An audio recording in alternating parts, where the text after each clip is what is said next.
Greetings, everyone, and welcome to Mega Life 21 Live, Shooting the Shit.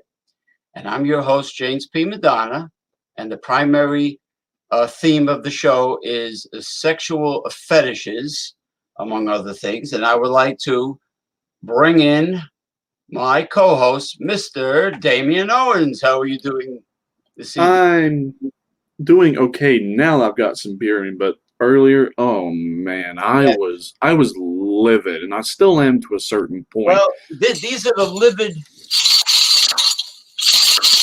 Today is Super Bowl Sunday, and we're both disappointed. Yes, that's why I'm livid. Because I wanted the very progressive city of San Francisco to humiliate and upset the very the right-wing red state of Kansas City, Missouri, the city of Kansas City. It didn't happen, and something went wrong. And before we start discussing sexual fetishes, Mr. Damian Owens is going to explain exactly what went wrong in Super Bowl. What's the number? Super Bowl 54. Super Bowl 54. But I want to salute my ex-wife's cousin, Shakira Ripoll, for an outstanding job of singing and shaking her ass because she's half Lebanese on her father's side. She does no belly dancing. But other than that, take it away, Damian Owens, for this horrible Super Bowl blunder. Oh, and it was a doozy blunder, let me tell you all. Okay, so what happened was the score was 20-17. The 49ers were 20, the Chiefs were 17. So the Chiefs scored, and I'm going to put scored in very loose quotations because it was not a touchdown whatsoever. So he runs to the touchdown zone, and he steps outside of bounds just very slightly, like the very tip of his cleat goes out of bounds, and he still tries to like touch the ball down on the other side of this little peg, so that way, you know, it would still be counted as a touchdown. Well, they replayed the play, and under review, they said the play stands touchdown. And it literally pissed me off. In fact, in all honesty, they should have reversed that play and then kept on going. But you know what? They didn't. So in my opinion, the Chiefs did not legitimately win the Super Bowl. And I hope come Monday morning, the NFL lands themselves in some serious hot water. And they reverse that play and then replay that game, because that was just a bunch of stupid fucking grade A American bullshit, man. Like, seriously. Now we might as well go ahead and just call the Chiefs the Midwest Patriots, because that was horrible. And if it were up to me, I'd have been like, nope. Everything beyond that was not fair. It was not legitimate. So technically, the 49ers should have won the Super Bowl 20-17. So we'll see what happens. I would not be surprised if someone gets adamantly pissed off enough and slaps a lawsuit on the NFL for something like that, because that really was horrible. Which is why I'm drinking Bud Ice, because I need to put myself on ice and chill out. That's right. And Damian Owens did a very nice review on that, right? Mm-hmm. on Before I Bud Ice. hopped in. And I am going to pour myself. I'm going to pour myself with everyone's favorite shot glass, which is becoming topless gradually, as you can see. Bless. I mean, you got to love wear and tear sometimes, and the top is coming off, and it'll soon be a large-breasted shot glass with erected nipples, of course.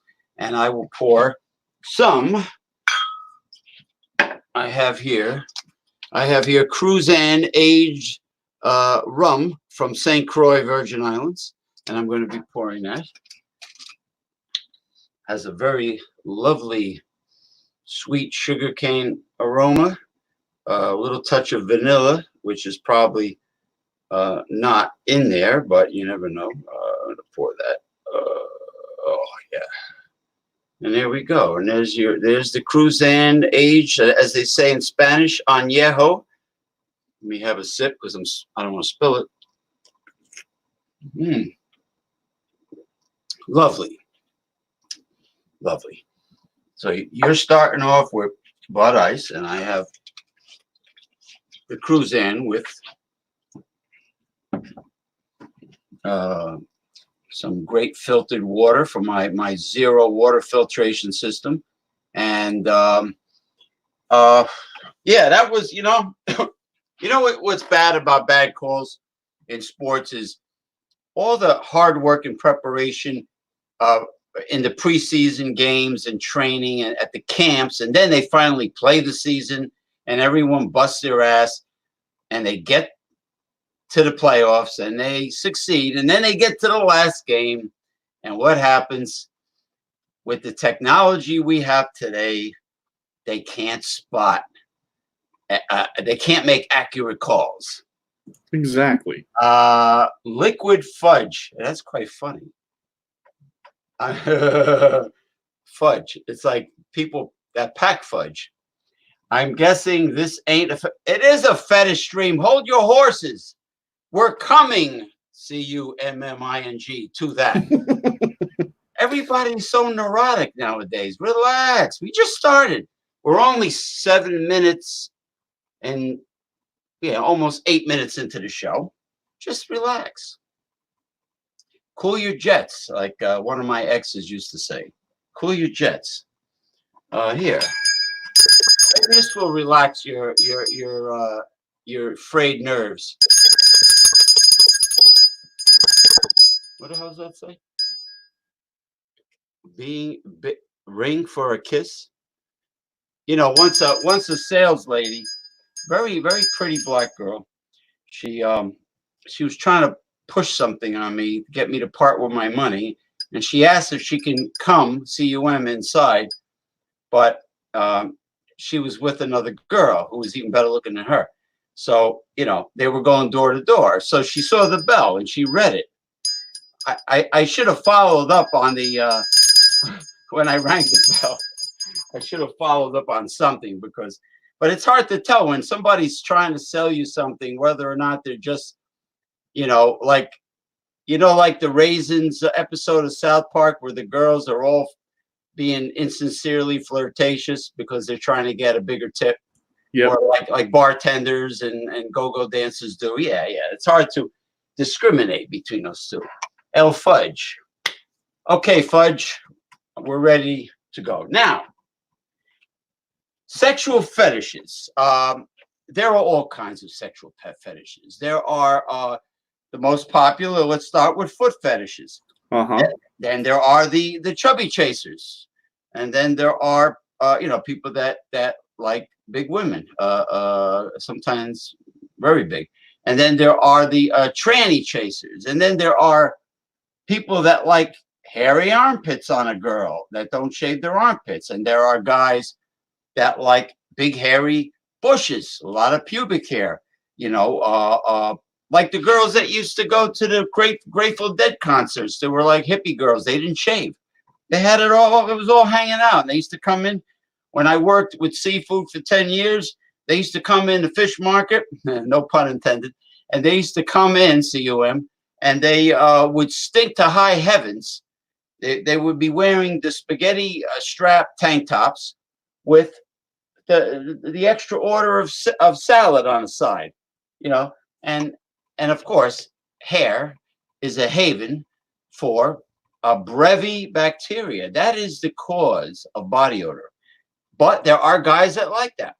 There are men that like all sorts of fetishes. Let me see. I said feet, which are probably the most popular. I pretty much mentioned the well-known fetishes, but I'm sure. Oh, S&M. Guys that like to get pissed on, golden showers. Guys that want to get defecated on, and and they got those old-fashioned bathtubs. Well, there's a couple freaky clubs in New York City where the guys get, they get shackled and tied up, and they put a gag ball in their mouth, and the girl, the dominatrix, humiliates them. You piece of shit! You're my slave. You're gonna do exactly what I tell you. You hear me? You're my slave. And they're all like shackled, and they got the like I said, the red gag ball, and then they get pissed on and defecated on with fecal matter of a female, because somehow the fecal matter of an attractive woman is appealing to them, just like the golden showers of a woman is appealing to them. So there are all kinds of fetishes. Now, the mysterious question is, how does any fetish, whether it be disgusting, unsanitary, or harmless, how does any fetish arouse, like Ruth Westheimer used to say, a man? How does arousal take place from a fetish if there's no copulation involved? There's no, traditional meat and potatoes, oral sex or copulation, or 69 or 68. She does you, then you owe her one. Huh? That was meant to be funny. So anyway, that's the mysterious question. How does a fetish arouse? Even if it sounds bizarre and or insane. So, Mr. Damien, what is it? Women to that's right. I've never really spoke to women with fetishes. I've only spoke to men with fetishes, and they just happen to be hanging out in my buddy's so-called high-class gentlemen's club that he manages, and they're all in there. And these are not low-life men. These are men with big bucks, and they come in. They get out of very expensive cars, and they're well dressed, and they're betting on racehorses online. They got it right on the bar. They got the app where they're betting on all these races all over the world, and they got the stack of money that they leave on the bar. I mean, a big stack of money. I know they're showing off. It's not in their wallet. It's right on the bar, and of course, the girls are like bull sharks surrounding a bleeding seal or something, and they quickly hover around the man and start rubbing his back and say, "Hey, honey, hey, baby, oh, you never look better. Hey, handsome," right? So these are guys that are not like dirtbags without a pot to piss in. And they have quite a bit of pots, quite a bit of piss, and they tell me about their fetishes. They even have a private fetish convention in that gentleman's club once in a while called Platinum Dolls in northern New Jersey. Now, getting back to Damien Owens, because I was a little long-winded there. Damien, do you have any idea how a fetish can possibly arouse? Well, there's a variety of reasons as to why it can arouse somebody. I know a lot of these fetishes are like man to woman, but sometimes these fetishes could be like man on man and also woman on woman as well. It just really all depends. Now, a lot of this is like role playing. Now, I know when people think of role playing, especially those of us who are gamers, we think of stuff like World of Warcraft, Elder Scrolls, Right. where, it'd be kind of like, the equivalent of like something kind of like dorky and nerdy. Well, yeah, that is role playing to a certain extent because, you're going into fantasy land. Right. Well, a lot of this, is based on fantasy. I mean, there are various aspects to it as well. Now, when you mentioned, dominatrix, BDSM, a lot of times, being dominated or dominating is a very interesting feeling. But then also, being a submissive and, subjugating yourself and also subjugating others has a very interesting feeling. Now, some people would consider it like, that leads to psychopathy or psychopathy or something like that. Well, there is a very fine line in terms of that. Because whenever a man or a woman or two men or two women are doing something like this, it's consensual, which means, it's all just fantasy. You know where reality is and where fantasy stops. The line is not blurred. Psychopaths don't know where that begins. Now, with it being role playing, it's acting. You're acting out in a way that, is in a controlled, safe environment, but also you're being consensual, meaning, you're enjoying it, but yet your partner is enjoying it as well. And that adds a whole nother dynamic aspect to it as well, because what fun is it if it's just one side enjoying it? Well, For that's why they call it sadomasochism. Sado-masochism. Because the person enjoys to be the dominatrix, let's say the female, of course, and then the male enjoys to be dominated and humiliated. And the other way around too, because a lot of times, a lot of those instances, they're what are called switches, which means, they might have a preference one way or another, but they have no problem taking on the other role as well. Now, when you dive into fantasy, you can appeal to all senses. You can appeal to taste, touch, smell, but you can also kind of live out your desires, which to some people, it's called getting your rocks off or getting your knocks off. So that adds a whole other aspect to it as well. I mean, there's a whole variety of different reasons, but it's primarily just living out your fantasy in a variety of different ways, but in a controlled, safe environment. Hey, man, there are women that like the alpha man. They want some big hunky Tarzan, testosterone filled dude to dominate them and make all their decisions for them and order them around and tell them what to do. And that's part of their fantasy, I guess. Me Tarzan, you Cheetah, or Jane, Yeah. whatever. Jane and Cheetah. I'm the boss, and which is actually probably what a lot of women deep down want. I mean, they don't want a beta man that is easily controlled by them, even though they might say they like to be in control of the relationship, but deep down they will lose respect quickly for the beta male who cannot make a decision without the female calling the shots, and a man that takes abuse. All right, so he becomes the beta man, or the what do you call on the receiving end of the dominatrix, the masochist, but just not like they don't go into role playing to the point where she dresses a certain way and he dresses a certain way and he is handcuffed to the bedpost. They don't go that far, but it might be the type of relationship they have. Maybe it's like a mother and child, like a mother and little boy relationship where she scolds him all the time, and in the case of an adult, it could be in the form of excessive nagging, and then he fears losing her approval, because if like an alpha man wouldn't care if he doesn't get the approval of a woman, or any woman, whether it be his girlfriend, stranger, wife, or whatever. An alpha man will say, my decision's final. My opinion is final. That's how I feel about it, and that's it. I made like the umpire in a baseball game. I made my decision. That's what I think. Boom. Now, in the case like politically, one of the squad members, Rashida Tlaib, she goes and capitulates to the the pandering, politically correct neoliberal Hillary Clinton people, and Oh God. they lay a guilt trip on her right after she goes.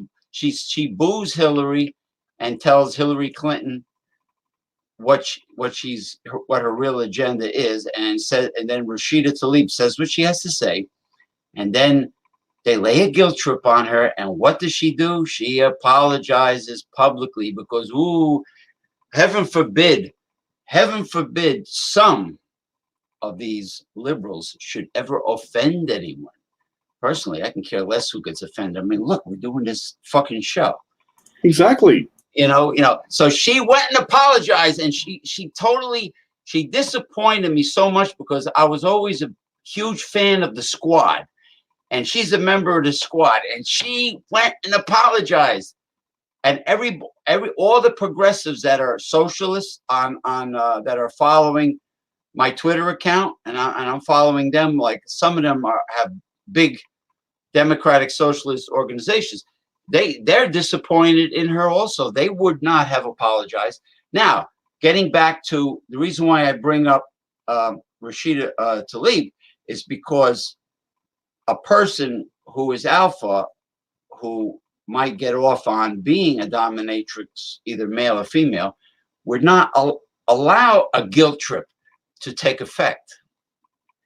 Wouldn't bother them. You know what I mean? Right. I know what you mean. Unless either they live it, either they live the roles, or they just play out the roles just to add spice and something different to their sexual relationship. Now, it could be that some of them just do it to add a little spice and, keep the flames going because they have to do different things because, monogamy is hard work, you got to look at the same mug every day. They have to look at you, and you got to keep it interesting. Other women. Right. Exactly. Yeah. So here is one interesting thing I want to bring up about it. Yeah. Like, when you mentioned, a lot of times they do it just to, spice things up. I mean, yeah, in a lot of ways, that's what consensual adults do. In fact, a lot of ways. Now, some people are going to think this is very weird, but play along, do a little bit of research, read up on what I'm about to tell you about. You'll see exactly what it is I'm talking about. Now, a lot of this stuff was made popular by a movie called 50 Shades of Grey that was based on a book. Is it something that you're familiar with? Mm-hmm. Yeah, I love the internet meme that they posted about it. The only reason why it's not considered an episode of Criminal Minds is because the guy is rich. So, I mean, that is a very telling meme. Very funny, but still true nonetheless. Now, I hate to say it, that really just kind of portrays it in a very one-sided, narrow perspective. I mean, it's very diverse in terms of, what men like to do, what women like to do, what, two women like to do, or what two men like to do. It's just, that seemed to kind of, got the ball rolling, got the conversation rolling whenever, the movies became popular as a result of the books. So, as you had previously said, there are a variety of different ones out there. And, different strokes for different folks. Each is one's own. I ain't going to judge. More power to you. What goes on between two consensual adults is really none of my business, my fault, my problem, or my concern. So, with all that being said, now, the first one you had mentioned, I will go ahead and tell you, yes, guilty, got it. But, surprisingly, it's the most common. About 1 out of every 5 people have it. And it's become socially acceptable to a norm. It's still just kind of like, it's kind of gross and disgusting, but it's gaining popularity and it's gaining track for a variety of reasons. So, in this day and age, a lot of stuff is becoming more tolerated and a lot of stuff is becoming more acceptable for good or for bad reasons. Really, it all depends on which side of the fence you want to be on. But, yeah, it's just, what goes on between two adults, what ultimately brings them closer, what they like to do, more power to them. Now, some of the ones you had listed off, I can already tell you right now, no way in hell. No defecation, no golden shower. That's just that's nasty. I'm sorry. To I me, agree. that's nasty. That's like the crazy Asian woman that made soup out of bats, where the corona virus started. I mean, it's disgusting. You're right. I mean, urine and fecal matter are waste material, and often very toxic waste, depending on what goes into a person's body, and it is very unsanitary. But um, S&M. Within reason. I mean, you don't want to physically maim your partner and put them in the emergency room, but Right. some innocent play where there's red marks across her ass, not little. Not little love taps. I mean, real spanking. That's the other fetish I was thinking about. All right, folks. That can get fun real quick. It's very, it's one of the most popular too. Spankings. I forgot to mention spankings. I knew someone, God rest his soul, that was actually a minister. Excuse me while I ring the levity bell. Yes, he was an ordained minister, and he was big on spanking. And you've been a bad girl. He was, and that cracked me up because I used to bust his balls about it, man. And spanking is very popular. And but one time when I used to go to a lot of dance clubs with my friend Brian Slate, we went to. He says, "You want to go to this S&M dance club? It's a gothic dance club, and it has different floors, including a dungeon." I go, "Ooh, excuse me, ooh, I like that dungeon. Yeah, let's go." It was in Newark, so we went, and it wasn't ghetto at all. It was like predominantly almost all Caucasian people, and we go into the lower area, and a woman is shackled, vertically standing up with the arms in the air and the wrists crossed. And this guy dressed in black leather is like got a cat of nine tail that's not even. It's almost like little light strands of vinyl, and he's like, it's almost like he's tickling her. I go, come on, don't you have real cat of nine tails like the Romans had? The Romans before they crucified somebody. Come on, lay a little sadism in there. What are you talking about? I can't do that. Come on. So I walked away. Right. Now I'm glad you brought that one up. Tickle fetishes. Now, tickle fetishes actually are a lot of the more common ones, but here's why they're gaining traction. This is probably going to sound a little bit weird, but sometimes if you don't, well, some people enjoy being tickled, some people don't, or some people are just kind of like, it's somewhere in the middle. But it actually has some very interesting roots seated in the fetish before it turned into a fetish. Oh, by the way, Liquid Fudge left. I guess we weren't entertaining him enough. All right, go ahead. Well, They use feathers, right? Generally. Well, feathers, they also use other various tools, but it actually goes back to the ancient world. It goes back to, ancient China, ancient Japan, ancient Greece, ancient Egypt, ancient Rome, Mesopotamia. It goes back to that time because what they would do is they would tickle people as a form of torture without actually hurting them. Is that where Tickle Me Elmo came from? That one Christmas they were selling that goofy. I swear, I can picture you with one of your firearms blowing that thing to smithereens. No, not quite. So that's what they used to do. Like, let's say, in warfare, they would capture an enemy, like a man or a woman, and they wanted to extract information, but they didn't necessarily want to piss off the enemy by, showing that there were physical marks of torture. Right. They would do that because, they would tickle them all over their body and it wouldn't leave any marks. But then, after enough point, the prisoner would eventually give up information. Now it's just kind of exploded. Now, I mean, you can tickle just about anybody you want that's consenting to it, just about anywhere you want on their body, and they're going to have some kind of stimuli to it as well. You're right. Now, for those who don't like it, it's a very annoying sensation. Those who are kind of just like in the middle, here's the kind of response it triggers. It triggers a very weird reaction. It's like a laughter parallel emotion because it's like, the sensation makes you laugh, but at the same time, your body goes into panic mode because you're a little bit in peril. And for those who, are into tickling and also like to be like ticklees, ticklers, what have you, that's how they get their knocks off is, it's like a peril fetish. But then yet, extracting torture, but not actually really hurting somebody. But doesn't the nerve endings in the epidermis become sort of desensitized to the tickling after a while? Yes and no. Everybody's brain as well as body parts are different. Some are going to be more sensitive and more ticklish as compared to others.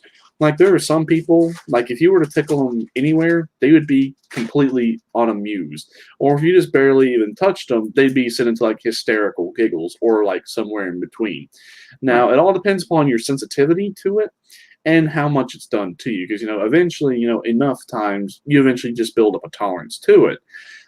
But there are a variety of factors at play in, how much are the particular nerve endings stimulated on a particular body part? Like, hands are not particularly ticklish on anybody because, we touch a lot of things and we do a lot of things with our hands.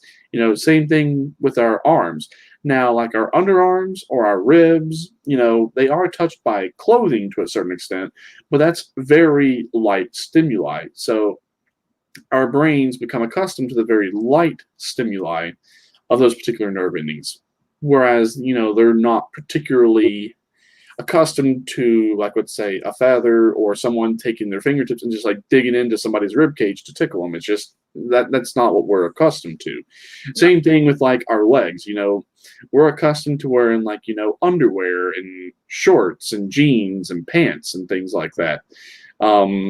Which is why, a lot of times, I like the feeling of certain clothes. I wear a little bit of baggier clothes because, I like loose-fitting clothes. I like comfort and flexibility with clothing because you ever just put on a shirt or a pair of pants that are just like too stiff and too rigid, and you're just kind of like, I feel like I'm just walking, like I'm a stiff board just walking around. Mm-hmm. So, yeah, your body gets accustomed to that. Now, this is where things get a little bit more interesting. More people who walk around barefoot. That's a bit of a mixed bag. I don't like going around barefoot. I've never I have don't like liked it. having dirty. I don't like having dirty bottoms on my feet, getting black. Exactly. Now, some people are into it, some people are not. It all just depends. But, people who, walk around barefoot more are not as ticklish, whereas those who don't are actually more susceptible to it. Yeah. Now, well, then if you go outside, you might end up getting going for a tetanus shot, depending on what you step on. Now, Exactly. Getting back to tickling, of course the genitalia and the nipples are most likely going to be the most or the only the most pleasurable areas to get tickled as opposed to other parts of the body. But I'm not a person that is susceptible to tickling where I cringe and I start laughing, and I'm not that way. I find the tickling, depending on the person, if the person's good looking, to be very pleasurable because it's my perception of, I know who's doing the tickling and I know where it's going to lead to. And that perception makes the tickling, and I guess it's the same with many fetishes. It makes it that more arousing, but it can be a very pleasant sensation if you're not, like you said, if you're not susceptible to tickling in a negative way. Now going from tickling to another fetish, which is kind of slightly related. Some women like hot candle wax dripped on their nipples. Uh-huh. You know, where you light a candle and you wait for it to pool the hot wax, and you just turn the candle and drip, drip, drip. Some like that. Oh, by the way, all you people I know out there that are not like here, you're a bunch of pussies. I have a itch in the middle of my forehead that needs scratching. You fucking pricks. Anyway, yeah, hot candle wax is another fetish. Now there are some really weird, bizarre fetishes out there too. Uh, like I heard a story of believe it or not, a psychiatrist that used to pay a hooker to pour milk into his bathtub and recreate his birth. He used to get in a fetal position, naked in the milk, and I don't know, some weird shit. And this is a shrink that used to. So these are a lot of these people that are into fetishes to the point where they pay a so-called professional to do it. These are people with money that are most likely bored because they can get and have practically anything they desire. You know, like the nightclub me and my friends went to, there's all like Lamborghinis and Ferraris and all sorts of lovely cars in the valet parking garage of this club. And most likely these are people, of course, who can afford to put gas in a Ferrari or a Lamborghini, and who can afford a lot of things. And these are the people who probably get bored, and they do all kinds of crazy shit, and then they get, and you know, and that includes recreational drugs where they really get in trouble because they're just bored. It's like they say rich kids are the biggest customers of recreational drugs. Yeah, I could definitely believe that. Are rich kids, you know. If it wasn't for the rich kids, the drug trafficking would be hurting big time for profit. So, you know, fetishes are really mysterious, and I guess it depends on the perception of the person who chooses the fetish. Now, how does the fetish start? Does it start in early childhood somehow? Does it like one time, my family, we had a friend, he died. He was a psychologist, God rest his soul. He's a nice guy. He was he lived in the same neighborhood. And I said to him, his name was Dr. Charles Cord. I said, Charlie, I've been having this dream that was very pleasant, and this is many years ago. I must have been in my 20s, perhaps. I says, I've been having this dream where I'm sinking naked in quicksand, and it's very pleasurable. He says, yeah. He says that dream means that you're imagining your dick going into a very wet vagina. You know, he was able to interpret that. Now, that's not the occult interpretation of the dream. That's the psychologist or psychiatric interpretation of the dream. So yeah, there's a bit of mystery to how these fetishes that end up in arousal begin. Not the S&M. The S&M is probably easier to psychoanalyze. I'm talking about the real far out stuff, like I was saying. Well, spanking would be a form of S&M. I mean, like the weird stuff, like the armpit stubble or hairy armpit. You know, the huge bushy pubic hairs on a woman, as opposed to her shaving it, which girls do nowadays, and other things of that nature. Hot candle wax, that would be a form of S&M. Tickling, perhaps, yeah. Tickling, if it's something like that is really making you uneasy or uncomfortable, that's a form of S&M. And as far as the other ones go, some of them are mysterious. Some of them. Yeah. Yeah, another interpretation that I also think about, the Yeah. sinking in quicksand, that can also be possibly interpreted of being in like a peril situation, but yet enjoying being in peril at the same time. That's another way that can also be interpreted as well. Now, some people are into it. I guess it would really just all depend upon the situation. Like some people enjoy like sinking in mud or quicksand or thing like that. But you know what? In all honesty, I don't know if I could do something like that. I mean, yeah, it sounds like it'd be fun if it's in a controlled, safe environment where if you sink too much, you can be pulled out. But to just freelance it or freeball something like that to where that could end catastrophically. I don't really know about something like that. And plus, just it gets you so dirty and just so unsanitary. Like getting all that like sand and mud and all those crevices is just ugh. Now, what about play sand that goes in a sandbox? Could a person with a lot of money and a lot of time on their hands create a moat around their property of quicksand, utilizing spring water or an underground water source? Like, I mean, if you use play sand, that white sand that you put in sandboxes that you buy at Home Depot for children, I wonder if that could be used as in quicksand. No, but now I'm digressing. But yeah, I understand what you mean. The, the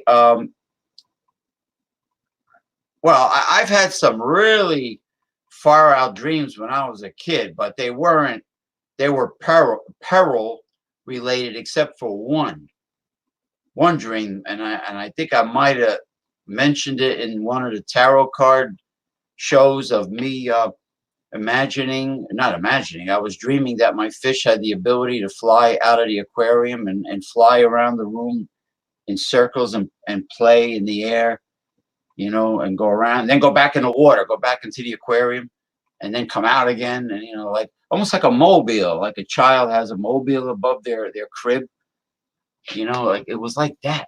And it wasn't a one-time dream, Damian Owens. It was a constant reoccurring dream that was not a peril or a nightmare related dream, but it was an amusing dream, but it was reoccurring.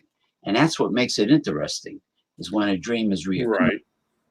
Okay, so That's a tough one. well, yes and no.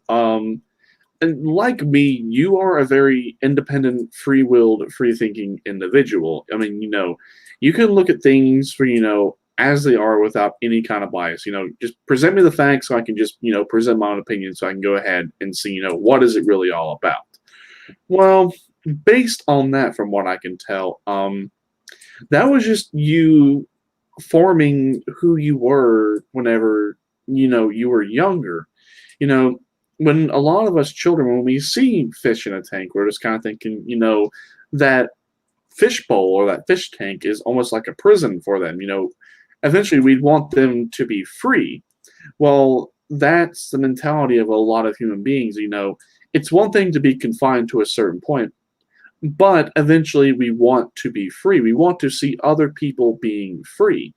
That's how, I would interpret something like that. You want to, see beyond the fishbowl. You want that fish to be more than just a fish, per se. Well, everybody I know that has aquariums, whether they be children or adults, enjoys their aquariums and fish very much, especially the community tank, where you have a little of this and a little of that, and they all coexist peacefully together, and it's a lot of fun. I mean, I've had tanks where I had one predatory fish that was in there that nothing else can go in, like a red-deviled cichlid or even piranha. They eat each other, even if you feed them very well. Forget it. If they're confined in an aquarium, they will eat each other, no doubt about it. And I mean, within like every day, there's one half a piranha floating around every day until there's one left. So then I found out they only tolerate each other for mating purposes. And when there's food in the water, they all go for the same food because they're hungry, but they don't necessarily like one another. It's like every piranha for himself. It's weird. They're solitary except for mating, like African chameleons are that way. They're solitary except for mating, but it just looks like they're communal because they're going for the same food. Now, that being said, what you just said before makes a lot of sense, because if what happens is people that have aquariums tend to overcrowd their aquariums because the fish are like eye candy. You see something colorful or unique or exotic, and you go, "Oh wow, I want that fish." Before you know it, you have an overcrowded tank, and then there's a problem with the environment. The ammonia starts to go up because they get overfed. Fish defecate, they urinate, the ammonia goes up, and there's problems. So yeah, it can be a prison if you don't use self-control. So, maybe I felt bad that they were confined, but who knows what goes through a child's mind to make them dream certain things. But still, a good part of fetishes are a mystery. Some of them are not, because if a person grew up with abuse, then you can understand where the S&M fetish derives from. I mean, real hardcore S&M. Now, if it's playful stuff, that could go back to what we were talking about, of trying to spice up a monogamous relationship and keep the fire going. No trolls tonight. No. Yeah, I'm shocked. Nobody. It's like it's barren. It's like Death Valley, like the Mojave Desert. And Yeah. and this is, and I promoted it, and this is the most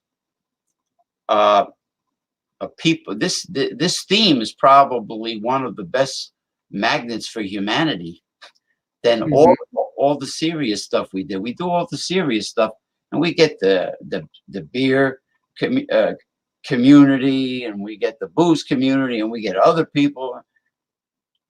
Now we're talking about sexual fetishes, and we only got liquid fudge. Well, I mean, this particular topic, it is kind of still a weird, like, taboo type subject, but in all honesty, getting back to what I was telling you about foot fetishes, it's the most popular. It's the one that's becoming a bit more acceptable for a variety of reasons. They say that it's really not harmless. It's really not all that bad. In fact, there actually are some benefits to having something like this, because Reflexology. Yeah, reflexology. I mean, I can trace mine back to when I was where I was little. I don't know how old I was. I could definitely tell I was little, but even growing up in like middle school and high school, to me, it was really no different than, looking at a woman's hair, her eyes, her face, or even looking at, like, boobs and ass, like a lot of guys around that age do. Right. I just found that, it's just another part of the woman that you can, appreciate and show appreciation for, just like everything else on her body. Now, for some women, they're just kind of like, absolutely disgusted and appalled by the idea. Well, that's what they say, because they might feel obligated to portray this feminist attitude, this defensive attitude towards men, and this and they have to pretend to be offended by sexuality. They have this like Virgin Mary kind of thing going, which a friend of mine from Europe told me European women are like that. They feel like they're above sexuality. they have to portray this. Maybe because their parents are on their back about being a virgin when they get married and not having and putting a chastity belt on the poor girl. Maybe it's from their parents laying the guilt trip on them that they feel that they are anti-sexuality or somehow above sex. But yeah. Oh, tickling and a foot fetish, they go hand in hand, because the bottom of the feet can be one of the most ticklish areas of the body. Yeah, they can. But, as I was saying, some women are just completely appalled by it. Not necessarily about like that particular reason, although, some women are like that. But the main reason why a lot of them are just appalled by it, they're just like, ew, why would you touch something like that? I mean, that's just so like gross and disgusting and ugh. And I'm just like, do you not know this thing called just hopping in the shower and just washing them off and cleaning them? I mean, is that really a problem or an issue? I mean, hell, you wash your hoo-ha, you wash your ass, you wash just about everything else on your body to make sure it's clean. So what really is the issue here? Exactly. And there are women who, I hate to say it, depending on what culture they're from or what part of the country or world, there are women that just lie on their backs and just wait for the man to be done with it, and that's it. And those women are very boring. And usually the men in their cultures, they have mistresses, but they're lazy, is what I'm saying. Yeah. They're lazy, but they don't realize, unfortunately, that it is hard work to keep the monogamous relationship to keep that campfire going, and you have to constantly give it fresh dry wood to keep that flame up. And sometimes you just have to switch things around and make changes. But I'm very happy that you brought up reasons for the popularity of foot fetishes, because my friend who manages the gentlemen's clubs happens to have a very strong foot fetish. You like feet also. Let me tell you how much of a foot fetish enthusiast he is. The guy that runs the go-go bars. Right in front of me, he asked his tall blonde, who was maybe 21, 22 years old. She had long legs. She was tall, and she was like a big boned Viking girl, but she was pretty though. Or as they call them, Amazonians. She was an Amazonian with a pretty face, and she could easily be Conan the Barbarian's girlfriend in one of the movies. So he asked her if she would mind if he drank vodka out of her stiletto heel shoe, and to get the flavor of her feet. And she said, she giggled and she goes, "Ooh, oh yeah, of course you can." So she took it off, and he loves vodka, and he poured his favorite vodka. He filled it up and down the hatch, and he drank it. And he said, that's how much of a foot fetish enthusiast he was. Now, the other guy that I used to know, you're going to laugh. He looked like Woody Allen, but he wasn't Jewish. He was Italian. He looked like Woody Allen. He was an accountant. He was a real geeky nerd accountant. And I'll even mention his name because I haven't spoken to him in a long time. Robert Masidi. I know I'm being a troublemaker, but his name, Robert Masidi, would go to all the gentlemen's clubs, and he would bring all kinds of exotic, brightly colored hosiery, nylon stockings. Like some of them were magenta pink, whatever. And he would ask the go-go dancer if he can put the stocking on her feet and smell her feet and suck on her toes, and which he loved. So he did that, and he was putting his tongue in between her toes, trying to get the flavor of the toe cheese. And he went in the back one time to get a lap dance, and his lap dance was this. He asked the girl to if he can put the magenta pink stocking on her foot and leg, and if she can give him a foot job, put her feet, the bottom of her feet, up against his pants, which he left on.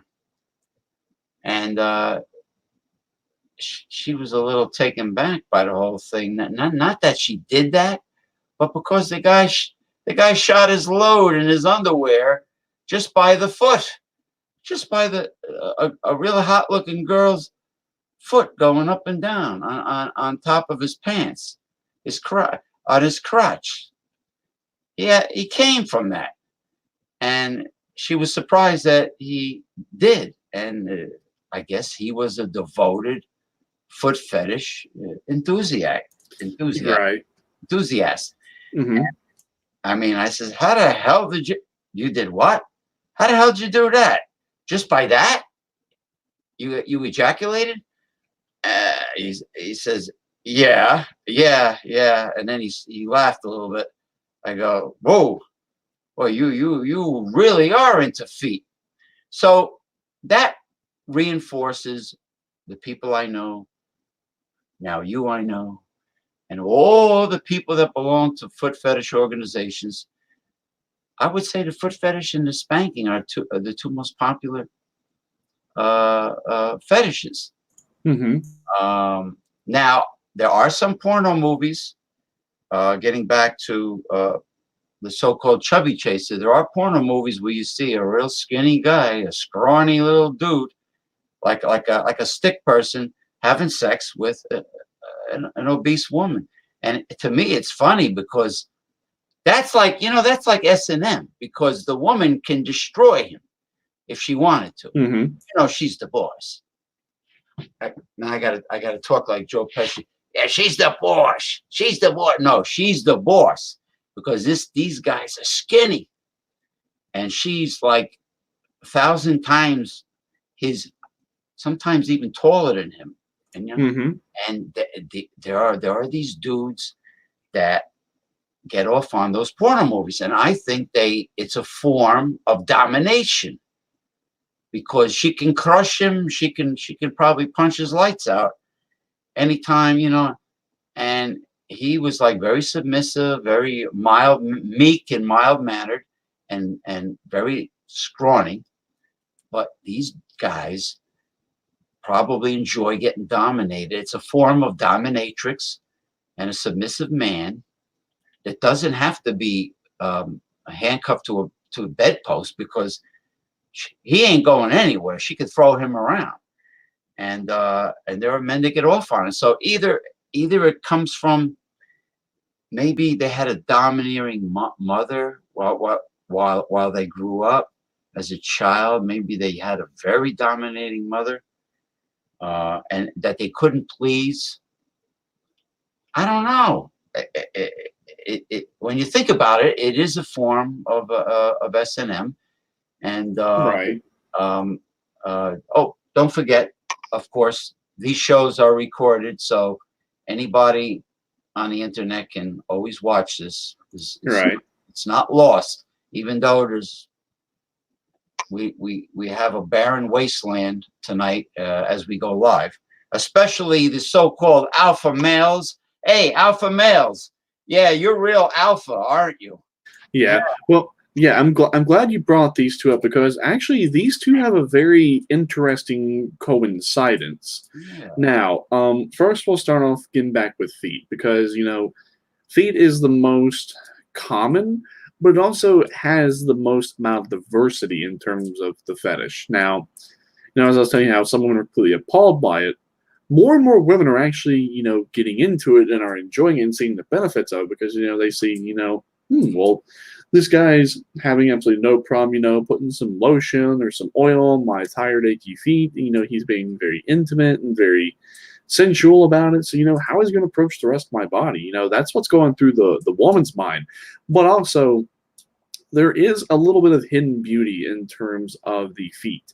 Now, I will tell you, some women's feet are just completely nasty. Just when you look at them, you just go, ooh, and you just want to run away as far away as You possible mean from like something like that. Al Bundy? They stink. That and two, but as you know, when we did our progressive discussions, about this time last year, we were doing the early ones early on. I talked about, how actually if you look at a woman's feet, you can actually tell a lot about her just by looking at them. And here's what you can tell just by looking at them. So the length, meaning how long they are, is a correlation to her height. And the width of them, whether they're narrow, normal, wide, what have you, that's a correlation to her weight. Now, there are different sizes. You've got small, which is like maybe 4 to 6, medium, which is like 7 to 9, large, which is like 10 to 12, and then like extra large is like 13 and on upwards. Now, that's based on correlation of length and width. So when you actually look at the anatomy of it, here's what you can actually tell us by looking at her. So again, the length, width, that's correlation to height and weight. Now, the shape of the heel is an actual correlation to her body shape, and is also the shape of her ass, believe it or not. So if she has a very small heel, probably she's going to have a small ass. But if she's got like a thick, chunky heel, she's probably going to have a big ass. Just saying. So those girls that are very talented at twerking, there's a good chance that if you didn't see their big bulbous ass, that they have big heels. Now, here's where it gets even more interesting. So the arches are actually a correlation to the curvature of her body. So if she has very high arches, then probably she's going to have a very, hourglass or curvy body. Mm-hmm. So when you go to the area above the arches but below the ball of the foot, that's a correlation to, above her I lost my train of thought. That's the correlation between, her lower section and her midsection of her stomach. Now, the balls of the feet are actually a correlation to how her boobs are going to look. Now, the area above the balls but below the toe line, that's actually a correlation to her shoulders. So if she has a very broad, wide part of the top part of her foot, then she could potentially be broad-shouldered. Now, this is where you can actually tell about her inside as well, like her personality. So there's an active and there's a passive personality, which actually is correlated in the toe line. Now, there are several main types of toe line. There's Egyptian, there's Greek, there's Roman, there's Germanic, and then there's Celtic. So Egyptian is where, all toes are equal length, but they go down in like a staircase. It starts with the big toe and then just kind of goes down like a staircase. Okay. So a slant, like steps. Mm-hmm. Yeah. Now, the second toe line, Greek, which is where the second toe is the longest out of all of them. So, you have the big toe that's just one length, and you have your second toe, which is longer like this, and then it goes down as a stair shape. That's Greek. Now, Roman is where, the big toe, second, and third toes are actually the same length, but if you look at the other toes besides the main 4 toes besides your big toe, the second and third ones are actually the same length. Now that you got your third type, Germanic, which is where the big toe, second, third, and fourth toes are actually all the same length, and then for your pinky toe, it drops off to almost like a slant. Now, your fifth one is called Celtic. Now, your Celtic does not fit in any of the other toe lines. These can be very different, but also have their own unique characteristics. Now, each one can also correlate to different personality types. So your Egyptian is your more, average run-of-the-mill individual. Your Greek is going to be more associated with your alpha female bossy types. So your Roman types as well as Germanic. They're going to be very chill, laid back, but they're also going to be very creative and very artsy. But they're also going to be very loving partners as well. Now, your Celtic, that's when you turn into your whole entire mixed bag. Now, depending upon which one you see, now sometimes the toe lines of the feet actually do not correlate. Like one might be a little bit different than the other. So you got to find which is the active and which is the passive. Because believe it or not, some people can have like one foot that's Roman, the other one that could be Greek or vice versa. It could all just depend. So you got to find which is the active, which is the passive. And then you base on what the active personality is going to be depending upon if it's the left or the right.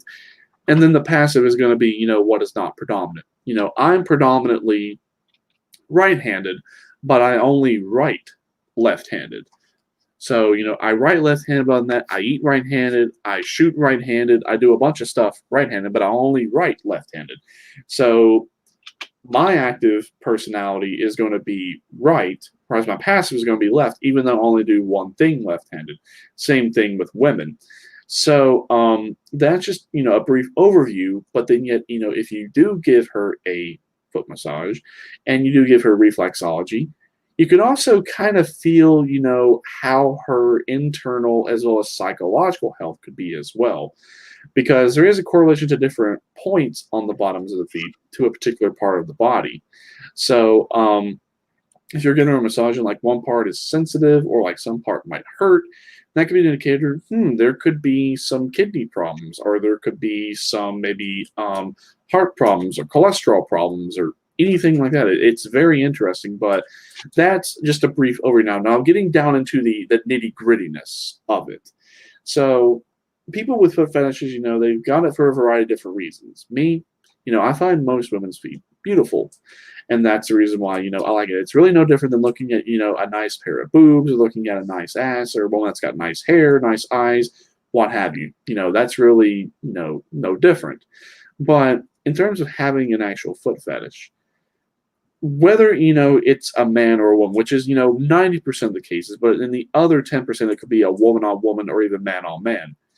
You're doing two things. You're showing appreciation for the other person, but then yet you're also doing a sign of submission to them as well as a result of the fetish. So, like, if you're giving them a massage or you're doing different things with your feet, you're submitting to them, but you're also showing appreciation for them. Now, where things are getting, into, where some people like bigger women, there is a point to where, if a woman has a little bit of extra weight to her, it actually does look very good. Like, if you've seen like some, black women or Latino women or mixed individuals where, they've got a little extra weight and they would be considered either BBWs or thick to where, they're a solid curve. They're very curvaceous, voluptuous.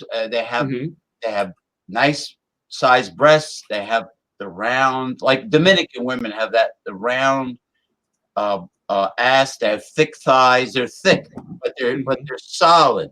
So that, you ever see these models, these large size models? Some of them are quite attractive. They have beautiful, exactly. And they have curves, and they have breasts. Skinny girls that walk the runways, high fashion models generally have very small or breasts, or they're flat chested. So I can understand where you're coming from, about the curves. Mm-hmm. But there is a point to where, it's just kind of like, she has too much weight. That there's a point to where, it does kind of stop. But what I say is, some women, they're just naturally big.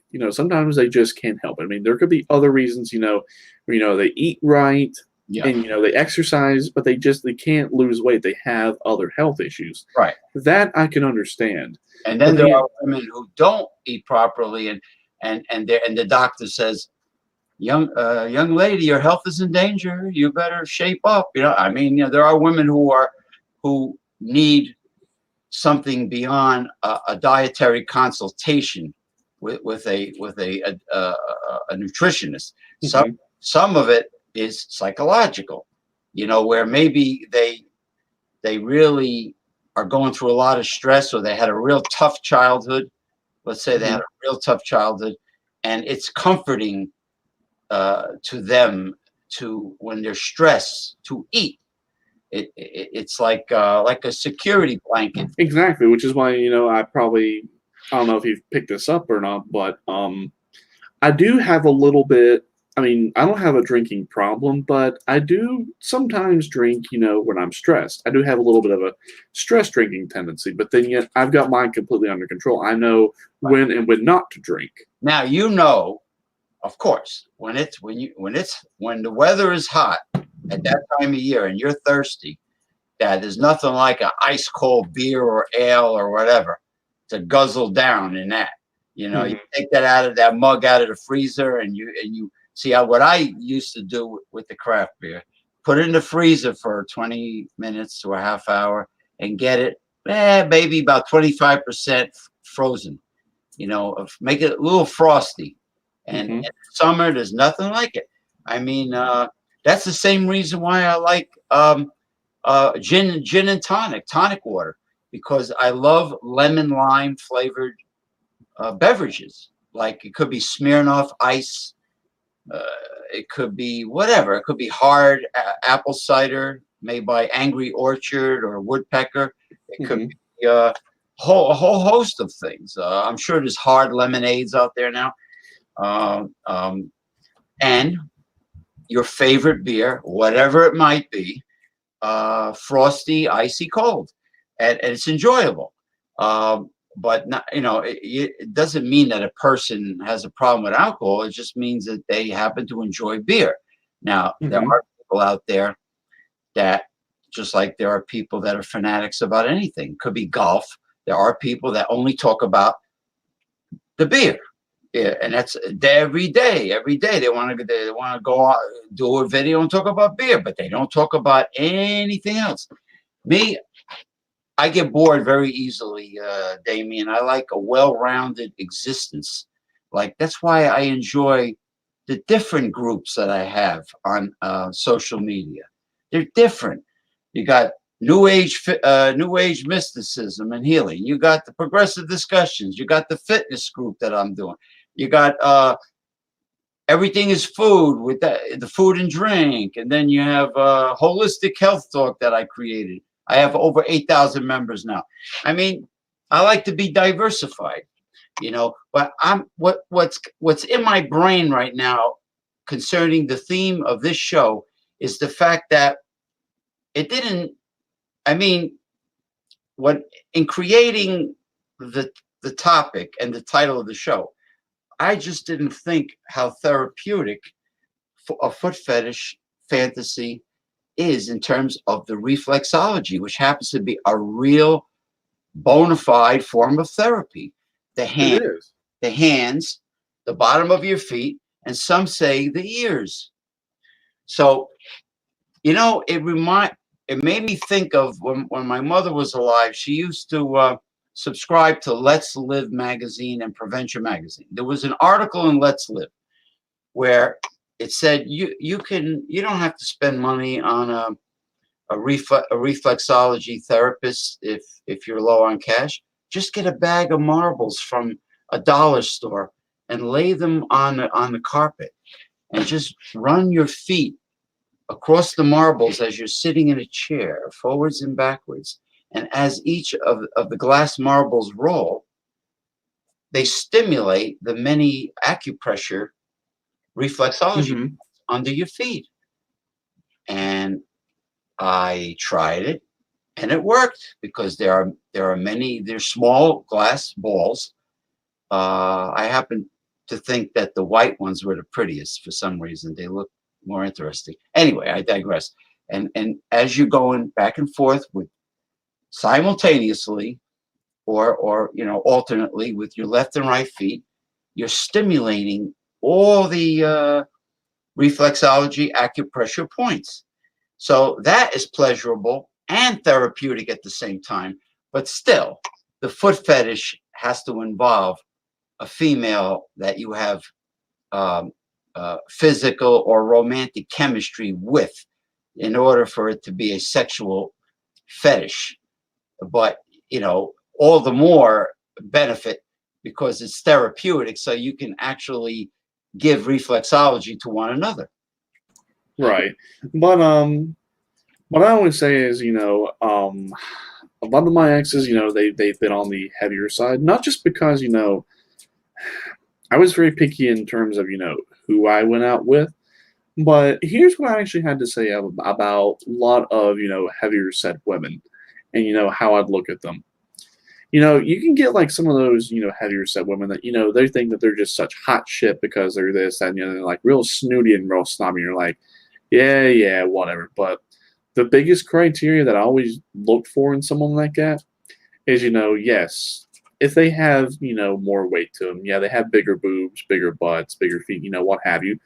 But as long as they had a brain and a personality and a heart as big as they were, what really was the issue? I mean, I really failed to see one in terms of something like that. Now, some women, as you said, they look great, but in terms of the chubby chasers, I can see where that plays in, but more of your like domineering mothers and things like that. That can be chubby chasing as well, but that could also dive into other various fetishes that you probably not mentioned, like where it is BDSM, and I know there's a lot of discussion as to what actually BDSM stands for. It does stand for bondage, domination. Now, the S stands for sado, but also stands for submission, and then of course the M stands for masochism. And there's a variety in terms of fetishes, but also role-playing fantasies, things like that fit into that criteria. But yeah, bigger women could be more like domineering mothers. That's that aspect of it, and where it ties in. Now, where it gets a little bit more weird and definitely much more diversified is when say a man or a woman, because we can also say that these different types of fetishes can affect men and women equally. That yeah, they had a domineering mother, but they want to take on more of like a mother-child type fantasy type fetish. Now, a big one is where like women will dress up maybe as like motherly, or the man or the woman could even be dressed up, in like big baby attire, and they take on more like a goo goo gaga, and then they just kind of suck on like the mother's nipple and things like that. I mean, it can get very weird very quickly. Now, some women are into it, some women aren't. Like some men are into it, some men aren't. It all just depends. In all honesty. Well, you really sparking my memory about certain things. Um, the well, first of all, the man who wants a domineering girlfriend and wife, who is submissive, probably never really got the approval that a child looks for in their parent. And in this case, his mother. He never really won her approval, and she was always very critical of him, and he could never please his mother. So maybe that is directly tied into him being submissive and gravitating towards the domineering girlfriends and wives.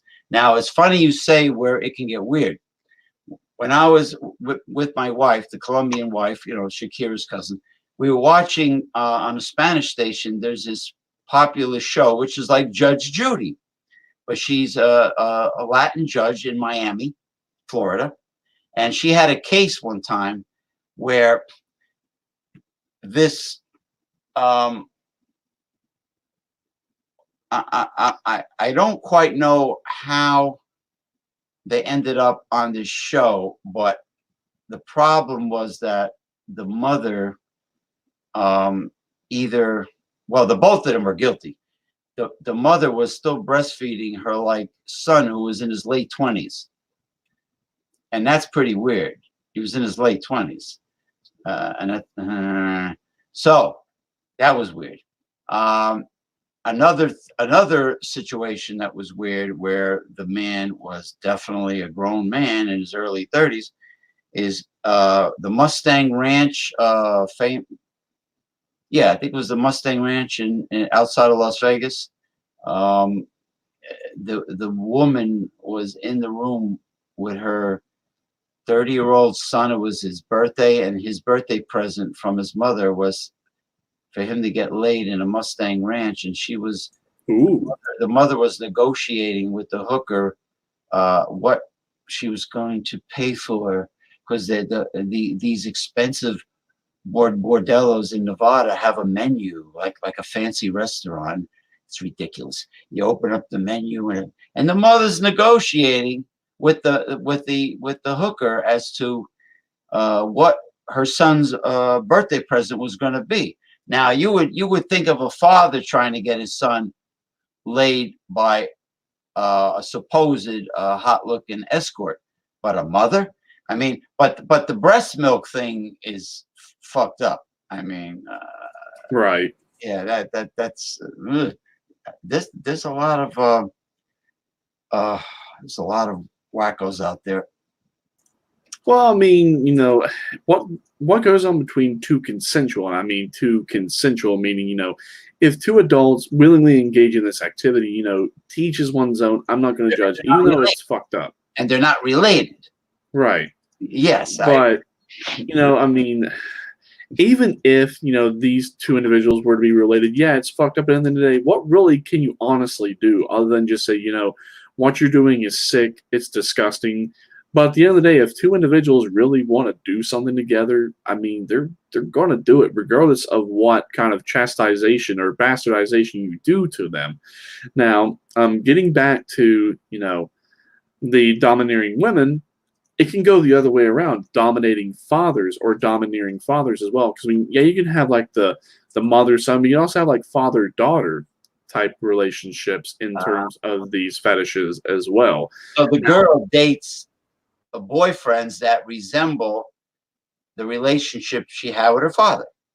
Yes and no. Like, for example, in the yes part, a woman dating a man who was a lot like her father, but then yet at the same time, when it came to the bedroom and engaging, in BDSM or role playing, it's like a father-daughter type deal where she's like, "Oh my God, you're my dad," or when the guy's going like, "Call me daddy," that's more common than the other way around.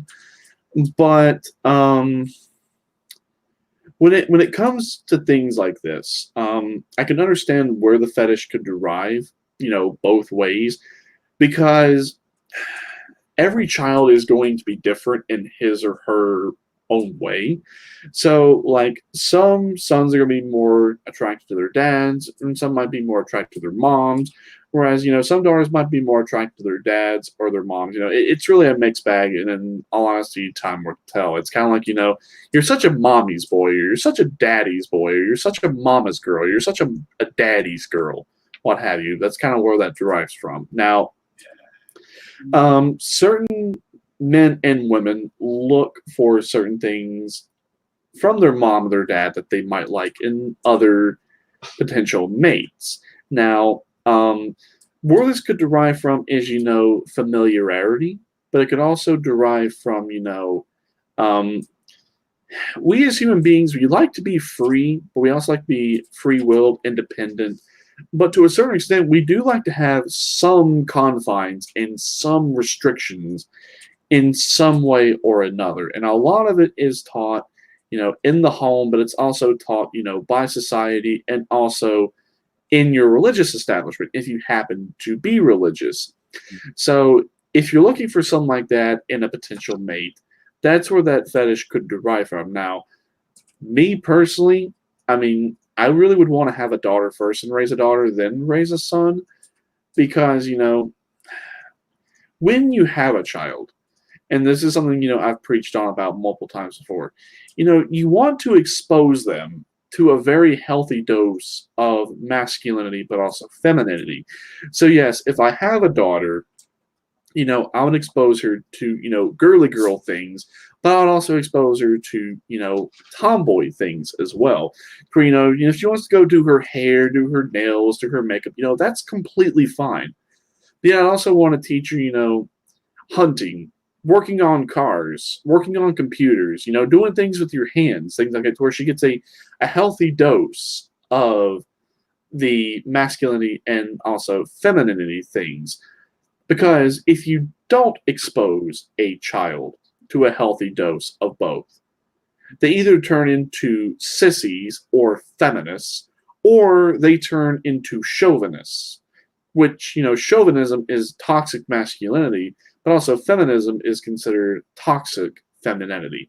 Now, I do the same thing with my son as well because, yeah, my dad taught me a lot of masculine things, but yeah, my mom also taught me a lot of feminine things as well. My dad showed me the appreciation of the arts. He showed me appreciation of, working on things, doing things with your hands, Right. building, crafting, creating. Then my mom also, showed me femininity, how to show care, how to show compassion, how to show empathy, but also to, do things in the kitchen and help out with housework, which is why, I consider myself masculine and feminine. I'm in touch with both my sides, but I don't show a preference really either way. Yeah. So a lot of that derives from, wanting that masculinity or femininity from your mother or your father in that particular fetish. So it can get very weird very quick. Now, where I draw the line in terms of that to where, it is not okay is when things take on more of a pedophilic, necrophilic type fetish. Those, that's when you draw the line. That's when you say, absolutely not only no, but hell to the fucking no. Well, men, male and female, men and women, both have estrogen and testosterone, just Exactly. different percentages. And look at Ronda Rousey. She is a super athlete, but she also exhibits a great deal of femininity at the same time. She can make herself look pretty, yet she can kick ass and do things, that require testosterone. There are other women that are like that too. I'm not talking like you just said, not the toxic feminists, the feminazis out there who have an axe to grind. They have a chip on their shoulders about men in general. It's a balance, but usually kids decide what they really want to do in a healthy parental environment. They make a decision. It's like you can't force a child to learn how to play piano or violin. They're going to hate the instrument. They have to like it. Like it's the same thing with, like, I tell my friends who has young sons. I says, take the kid is little. Sign him up for Little League baseball. If he becomes a big baseball star, he's going to be sending those fat checks home to mommy. You're going to be living like a queen. But if the kid doesn't like Little League baseball, let's say the kid is musically gifted, or let's say the kid is artistic and he could draw anything, just like bing, bing, bing, bing, and paint, and he really doesn't like sports, you can't like force it on him. It's nice if the kid becomes a very wealthy Major League Baseball player or whatever, but if it's not in his destiny and he doesn't like it, he doesn't like it. Same thing with the girls. The best thing you can do is try to make sure that your children don't hang around the wrong people when they get older. Exactly. Have the wrong influence from the wrong friends. Like by the time they get into like junior high school or in high school, that could be a problem. Mm-hmm.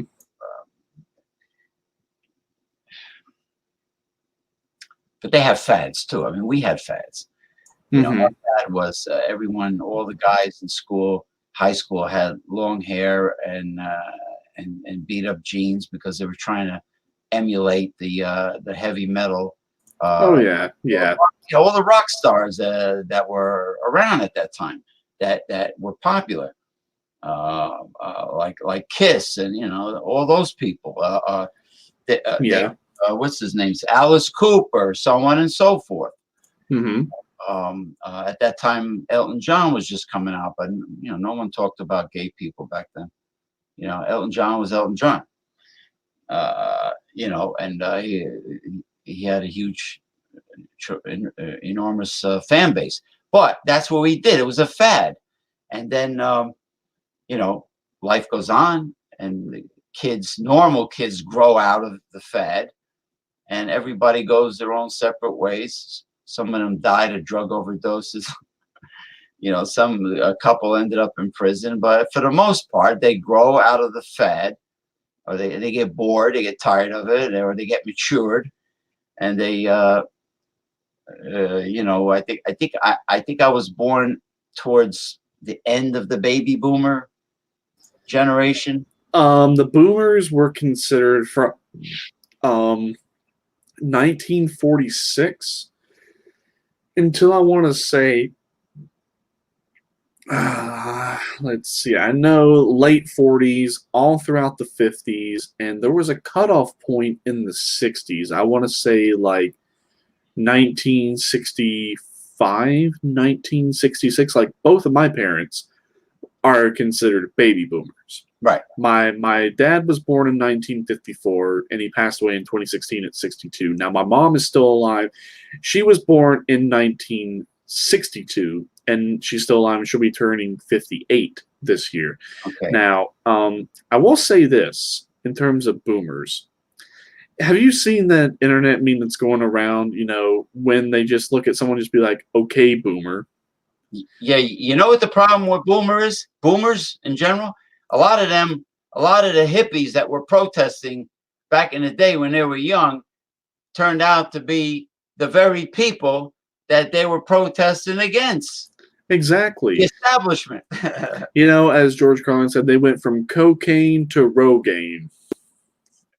For Rogaine, and some of them became right wing when they started making the big bucks.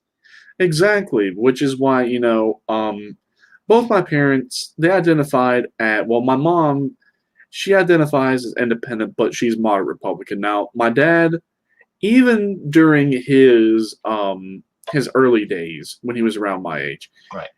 Yeah, my dad's beliefs changed on things to a certain extent or other. I will go ahead and tell you right now, when I was younger and when I was in high school, I was libertarian, but I was more of a left-wing libertarian, which is actually much different as compared to right-wing libertarianism, meaning, I definitely wanted the social freedoms like all libertarians want, but where I drastically differed from the right-wing libertarians was in terms of economics. Yes, I wanted lower taxes, but I also wanted, what money we were paying to the government to, really benefit us. Like, I never really was opposed to the idea of having health care for everybody. And I was never really opposed to the idea of, having education for everybody, having higher paying jobs for everybody. But I also wasn't opposed to, having better access to infrastructure to lift people out of poverty. And then I got up into the real world and quickly realized, libertarianism is completely full of shit. Well, Jesse Ventura would be a far left-wing libertarian. He is progressive, but there are some aspects of being a libertarian that he's all for, like the Second Amendment, and he really doesn't. He really hates the idea of government spying on us and keeping tabs on everything we do and everywhere we go. He's really livid about that, especially all the hidden cameras that are out there. But unfortunately, in this world we're living in, with terrorism and such, lots of times those cameras solve crimes. Those hidden cameras. But then I think, what was his name? Gary Johnson? Gary Johnson, the former mayor, the former governor of New Mexico. New Mexico. He's a libertarian. I don't know. He was a guest many times on Jesse Ventura's show, so he might be very similar to Jesse Ventura. But I got the light bulb over my head about the Second Amendment. I mean, I know this is not the topic of this show, but I just want to say that the way Bernie Sanders and the way the socialist movement is being, even outside of Bernie Sanders, the socialist movement in general, the way it's being attacked by the right wing, we the people may have to be heavily armed. Exactly. It's a rogue government. Exactly. Now, I'm not going to just say, I told you so and I was right all along, but I like it when people, finally get something. When that moment finally happens, that light bulb clicks. I just want to say, give you a pat on the back and say, good job. I'm glad now you finally understand, why having gun rights is so important. Well, you know what? This is a totally different topic from the sexual fetishes, but we definitely have to talk about this on the next progressive discussions, because the way the socialist movement is being attacked, it's not just from Republicans, it's from the media. The media, which is corporate controlled, has been flat out lying about democratic socialism and socialism in general. Even Karl Marx, they're even putting words and in his book that is not what he intended on saying. They're misinterpreting Karl Marx. Exactly. But yeah, I know we kind of went on a little tangent. I mean, it happens on our shows because we do dive off topic a little bit, but we did dive off a little bit, so we'll go ahead and we'll get back onto that topic. So getting back to the correct way of exposing a child to masculinity and femininity, not only just for males, but for females as well, because I do want to say this about a male who, is alpha in his own way, but can be feminine and be, very caring, loving, compassionate in his own way. But I will definitely say this. If you really do not expose your child to something like that, or you're just so overbearing in terms of the masculinity and the femininity, that they actually do kind of turn inwards on themselves, and they become socially awkward, and they also do, not only turn to themselves more to become more self-reliant, more self-independent, because, they've seen what it is like to, be under the boot heels of an overbearing mother, overbearing father, or the two. But that turning inward, has a pro, and that's a big pro, wanting to become more self-reliant, self-independent, being skeptical of authority, what have you. That's the pro. Now, there is a very, very big con in terms of something like that. When you had mentioned that, some guys and even some girls could probably be in this to a certain extent, getting golden showers and defecating on. Now, where this type of particular fetish derives is from, I've seen various episodes of Law and Order, Criminal Minds, when they're studying their suspect, and they're trying to build a behavioral profile of who it is they're trying to look for. So when these particular people turn inward on themselves because of overbearing mothers and fathers, they have also sustained a variety of different abuses to where, not only are they attracted to, becoming more independent and free will, but they also turn very socially awkward, and they also adapt, liking one's own body, but also one's bodily fluids, particularly urine and fecal matter.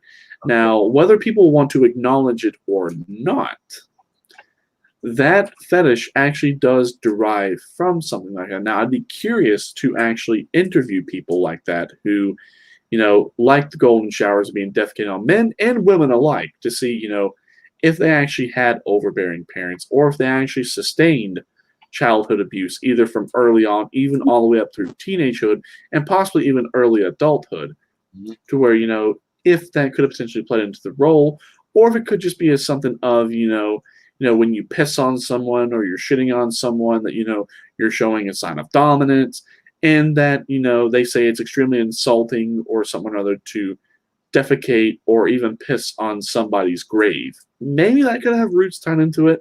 That's a particular fetish I've not really, studied, looked into, because the whole idea in my brain is just kind of like that is really pushing bounds and really crossing some lines I really don't want to cross. Well, it sounds like a form of sadomasochism because not in terms of pain, inflicting pain, in terms of more in terms of humiliation, um, like the infamous Russian prostitutes that supposedly, from what I understand, it's more of a reality, visited Donald Trump before he was elected president in Moscow, Russia, in the hotel room. And a lot of people feel that this is what Vladimir Putin has over Donald. Okay, and and he supposedly had these two tall, statuesque Russian girls urinate on him. And it's called they're called the Pee Pee Girls or the Pee Pee Video, whatever. That's the name they gave it. Oh And no. the media had a little fun with it for a short amount of time, and then they stopped talking about it like they do many other things. It just goes by. Yeah. Actually, you know what? That could explain a lot of stuff.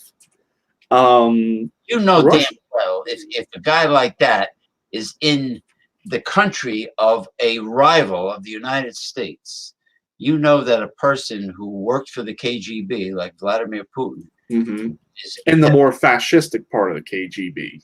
yeah, is definitely going to have cameras in the hotel room of such a person as Donald Trump. I mean, you don't have to be a person of high intelligence to guess that, you know, and that rumor might possibly be what Vladimir Putin has over Donald Trump.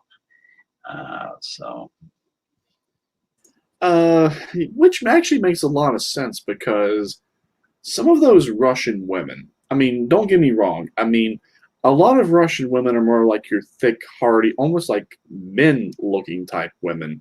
I understand why a lot of Russians are very thick and hardy, not only in terms of males and females, but they do drink a lot of alcohol. And so do Polish women who also are.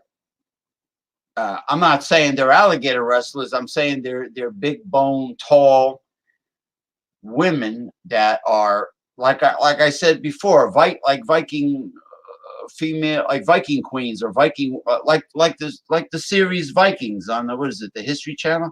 You know, the women on there, they're like that, and they. But I'm not saying they're not feminine, because one of the gentlemen's clubs that my friend manages is called the Hitching Post in Paterson, New Jersey, and they bring all the Russian girls from Brighton Beach, Brooklyn, to dance there. They bring, they all come in with the same van or whatever. Right. And, they're tall, but they're also many of them are beautiful women. You know, they're not unattractive. You know, they don't have a big square jaw or anything like that. They're very feminine. They're just big, tall women. Right. But the big point I was really want to drive home about this, since we were talking about defecation and bodily fluids, that's fascinating. Is when you see somebody who drinks a lot, but then yet they don't necessarily eat right, but they also do a lot of drugs, and you happen to do a urinary sample on them, you're going to find that, this particular color of beer, this is very golden colored. Some people say this looks like pee. It's like it's like a Pilsner, right? Sort of. Well, it's just a regular lager that's just been ice brewed. Now, if you're dehydrated, this is kind of like what your pee is supposed to look like. Now, somebody who doesn't necessarily eat right, drinks a lot, and does a lot of drugs and doesn't drink a lot of water, they're going to have some very dark yellow, almost like borderline orange looking pee. So maybe that would make sense. Maybe he cakes himself in like very unhealthy Russian women's pee, and that's why he always has a orange hue to him all the Right time. I don't know, but it would make sense though. now, now the bright yellow urine is most likely B complex vitamins if you happen to take vitamins. Because Right. B complex is notorious for making your urine smell like B complex. It has a distinct odor and it makes your urine bright yellow. Now, what you're Mhm. talking about is more like the egg yolk color, like a yellow Not e- orange, well, egg yolk and almost like not egg, dark orange. dark orange, like burnt, like during the autumn, like a pumpkin, like that burnt orange they call it. Yeah, which would make sense because if there is a Russian PP video, and these are the particular women that he was engaging in, for all we know, maybe he did like what some people did as like a fad that happened earlier last year about gamer girl pee. Well, now they're doing Russian girl pee, which is very dark yellow and even orange because they may not eat right, they might drink a lot, and they're not staying hydrated, or they might potentially be doing a lot of drugs. So that would explain his potential orange hue. Now, Well, I hear I drink vodka all times of the day in Russia. That's what I heard. yes and no. I know vodka is a big part of Russian culture, and it probably will be for a very long time. Now, Tsarist Russia and then the Soviet Union, now modern day Russia, they've all enjoyed drinking vodka, even when it was still Imperial Russia, well before, the Russian Revolution. They've always enjoyed drinking vodka. I mean, in terms of, do they drink vodka all the time?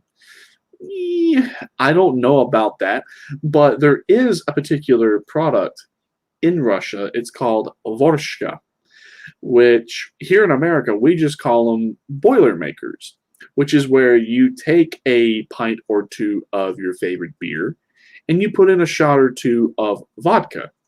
Oh, it goes into the beer?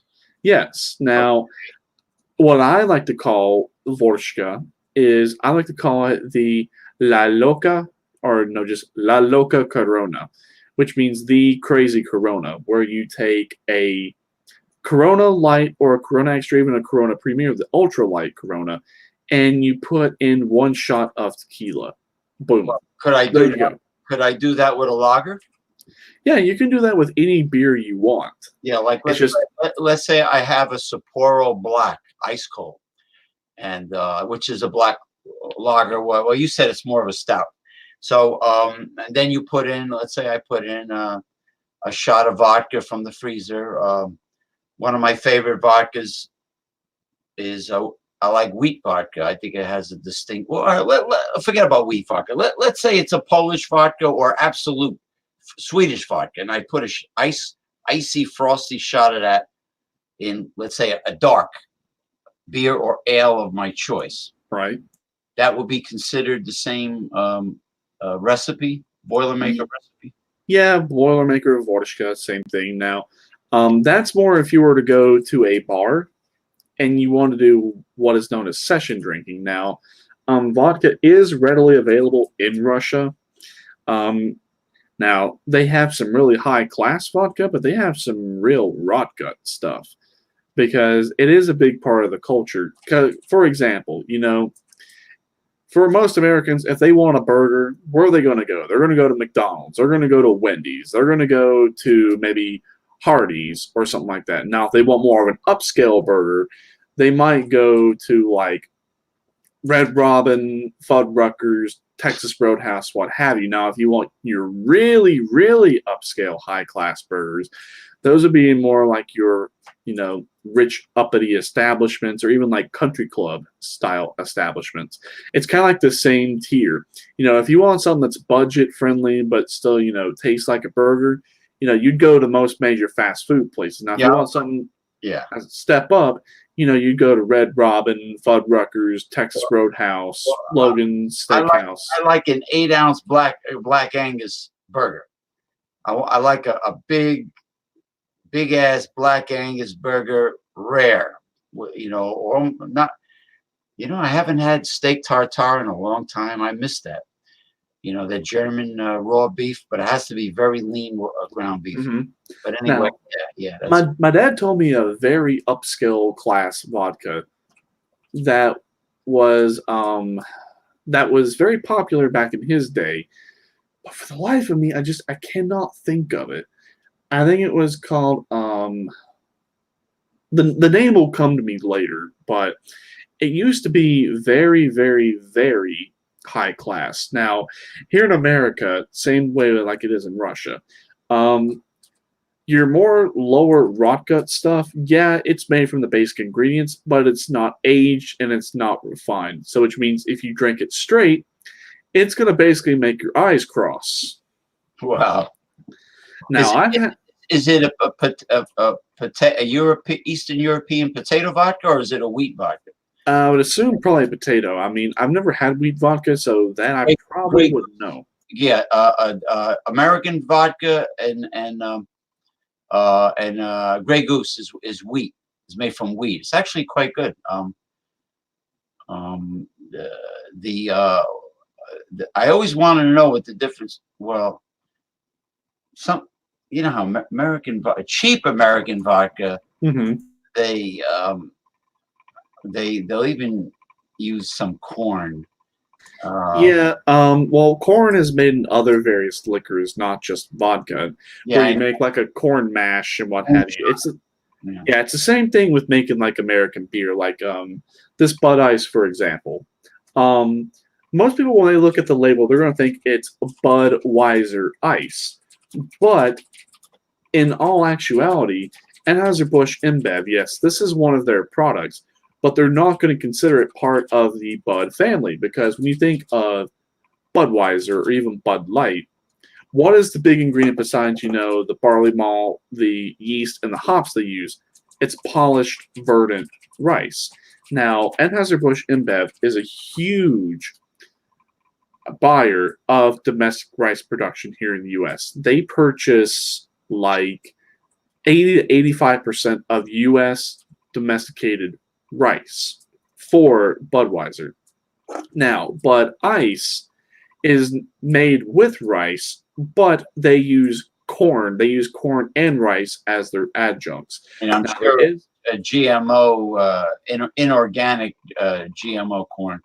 Well, that, but like the soybeans, yeah. Right. Well, some people will say that using adjuncts in beer brewing is some sort of conspiracy by the big brewers to cut corners and cut costs.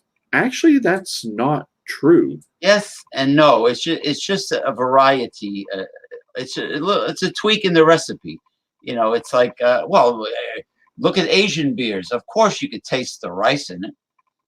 In Asian beers, because rice is what they practically live on. Right. But what I was going to say is where this gets a little bit different is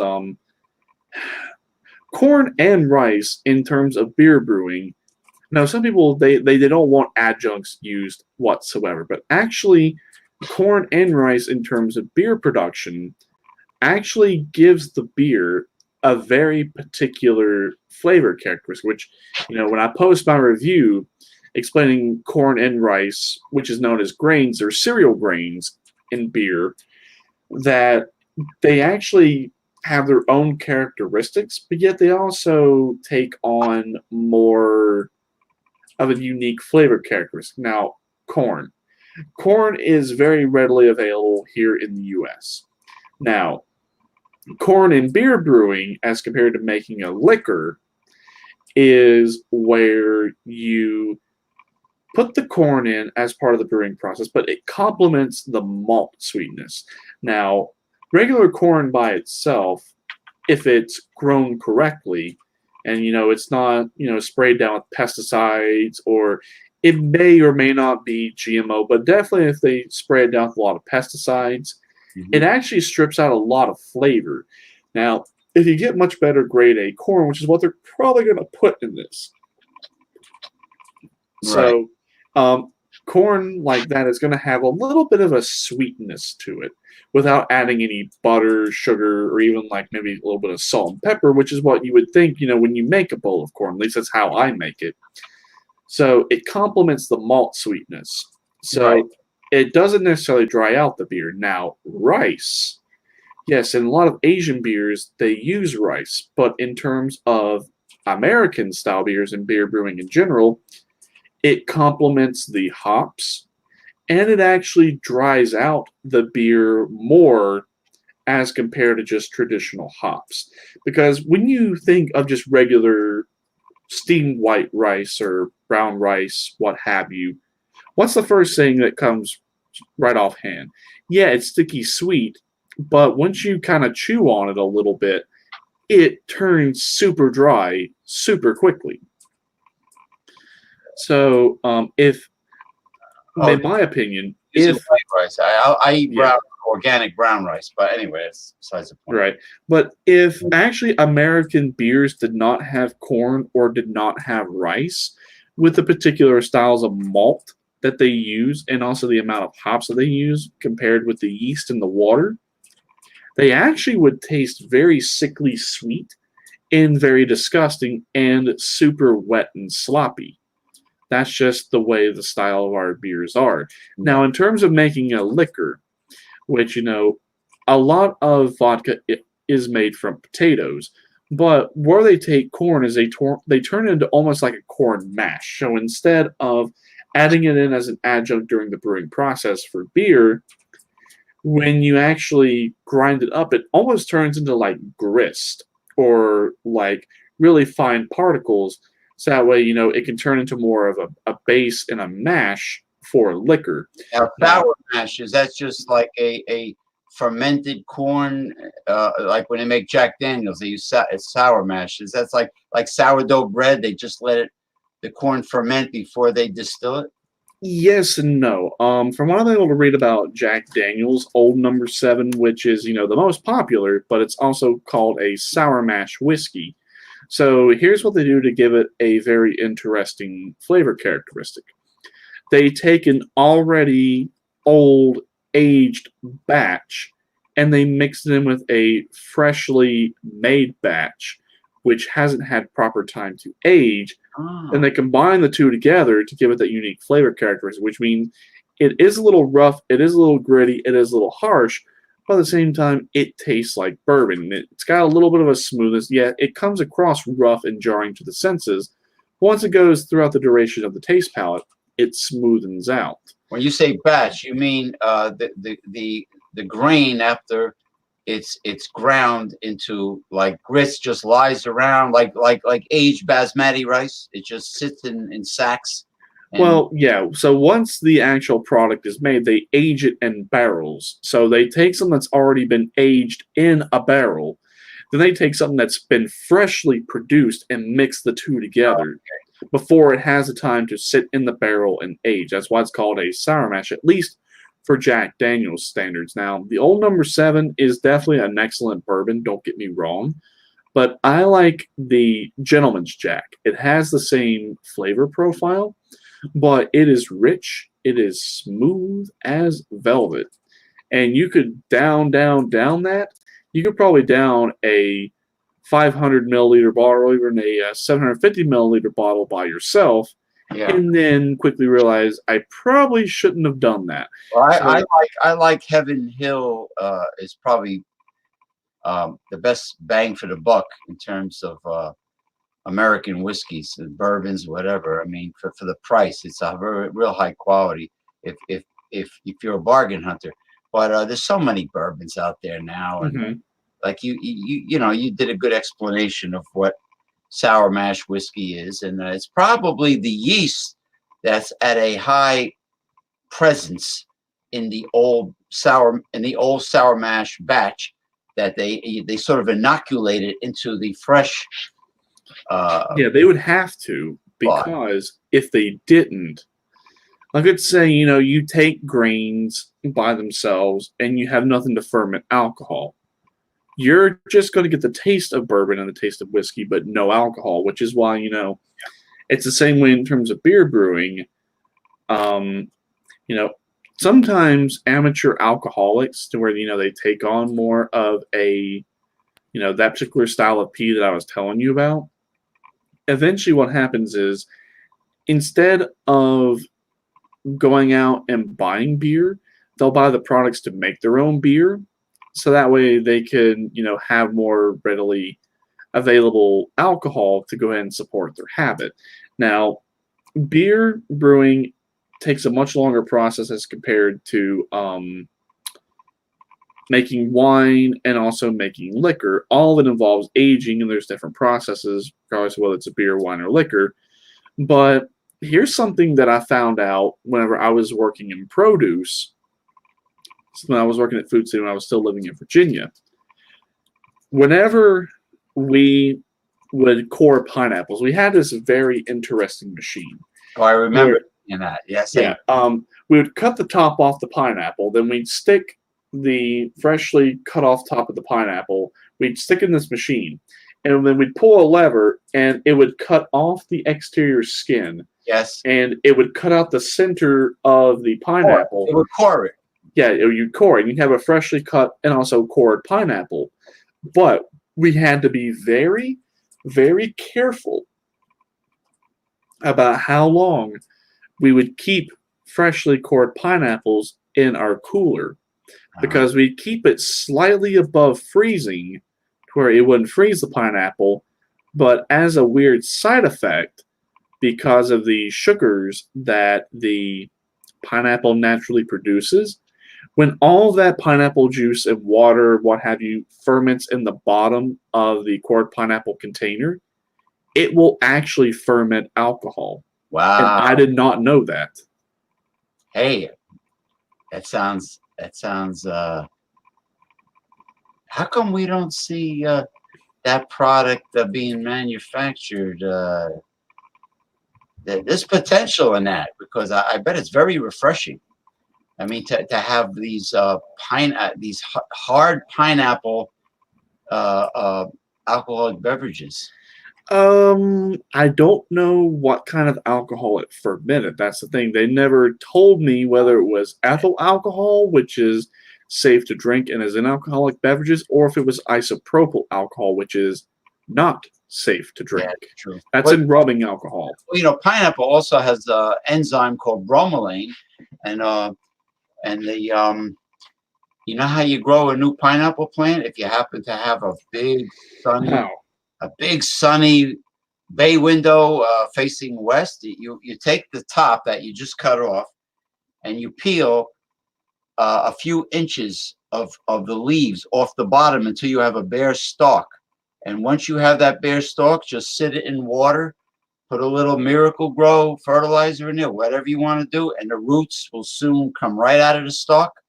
And then you just plant it in potting soil, and you have a new pineapple plant. And they're selling those, believe it or not, in Home Depot plant department. When spring comes, sometimes I see them.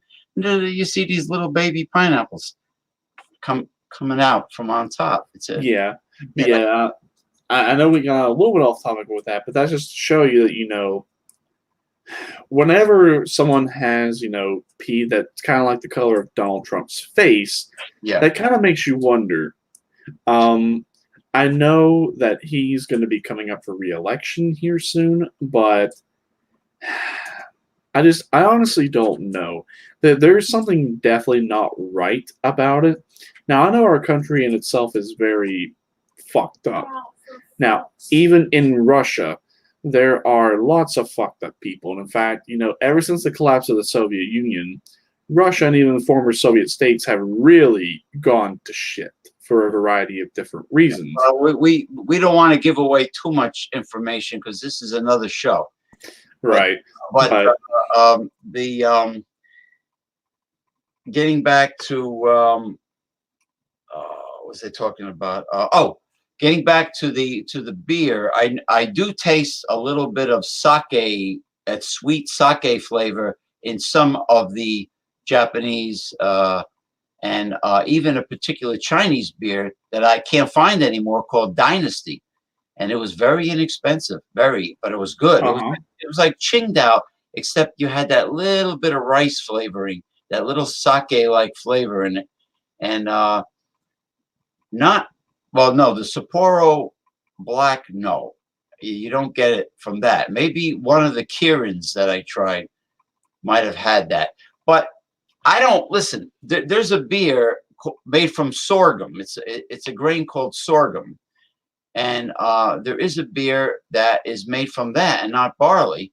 And I've never had it, but it's mass produced.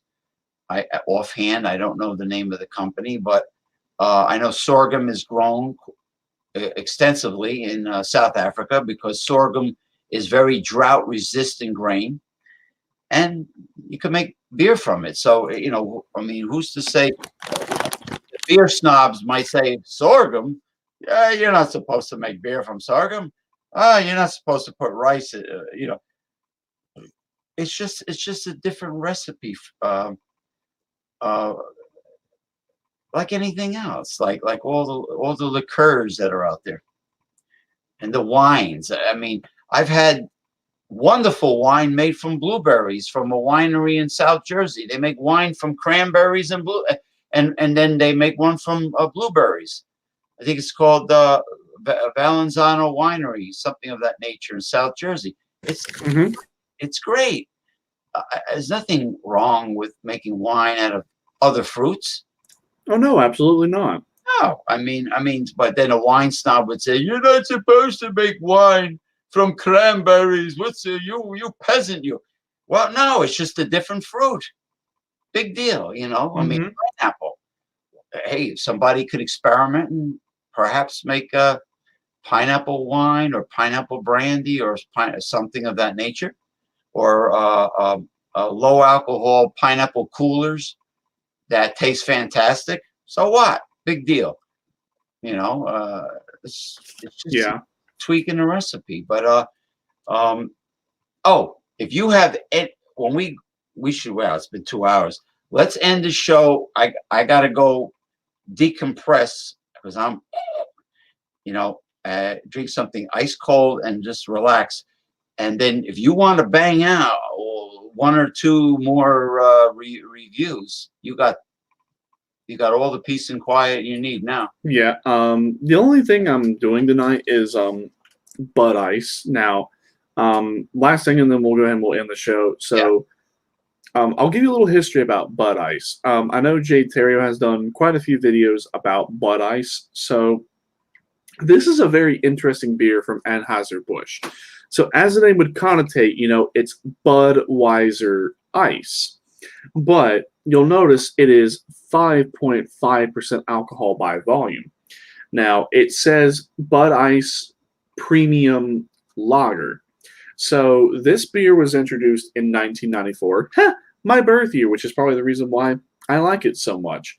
So what makes this one unique from the different ice beers, which I know in the last video we had done, I did there we go, my camera lost focus, was a Genesee Ice.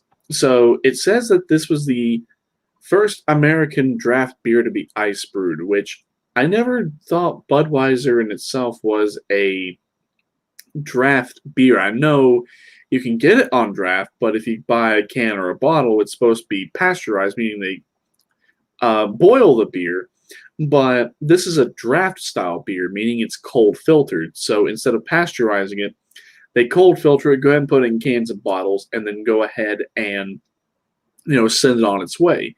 Now, draft beer or cold filtered beer has to be kept cold, otherwise it will spoil and it will go bad. Pasteurizing, once it's boiled, you can store it cold, warm, what have you. It doesn't really matter.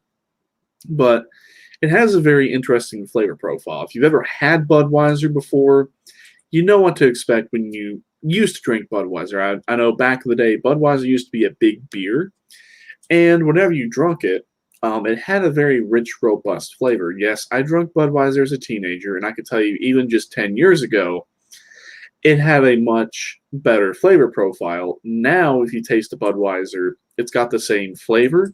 It's just watered down.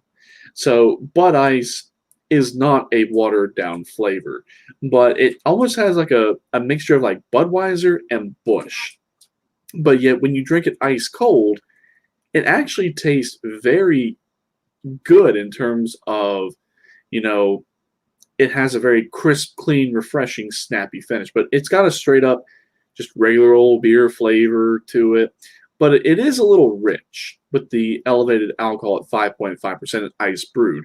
So they remove the excess water from the brewing process. But what also makes it very interesting is, you know, a lot of people look at regular beer and they say, oh, you shouldn't drink it. It's got a lot of calories, a lot of carbs, empty calories.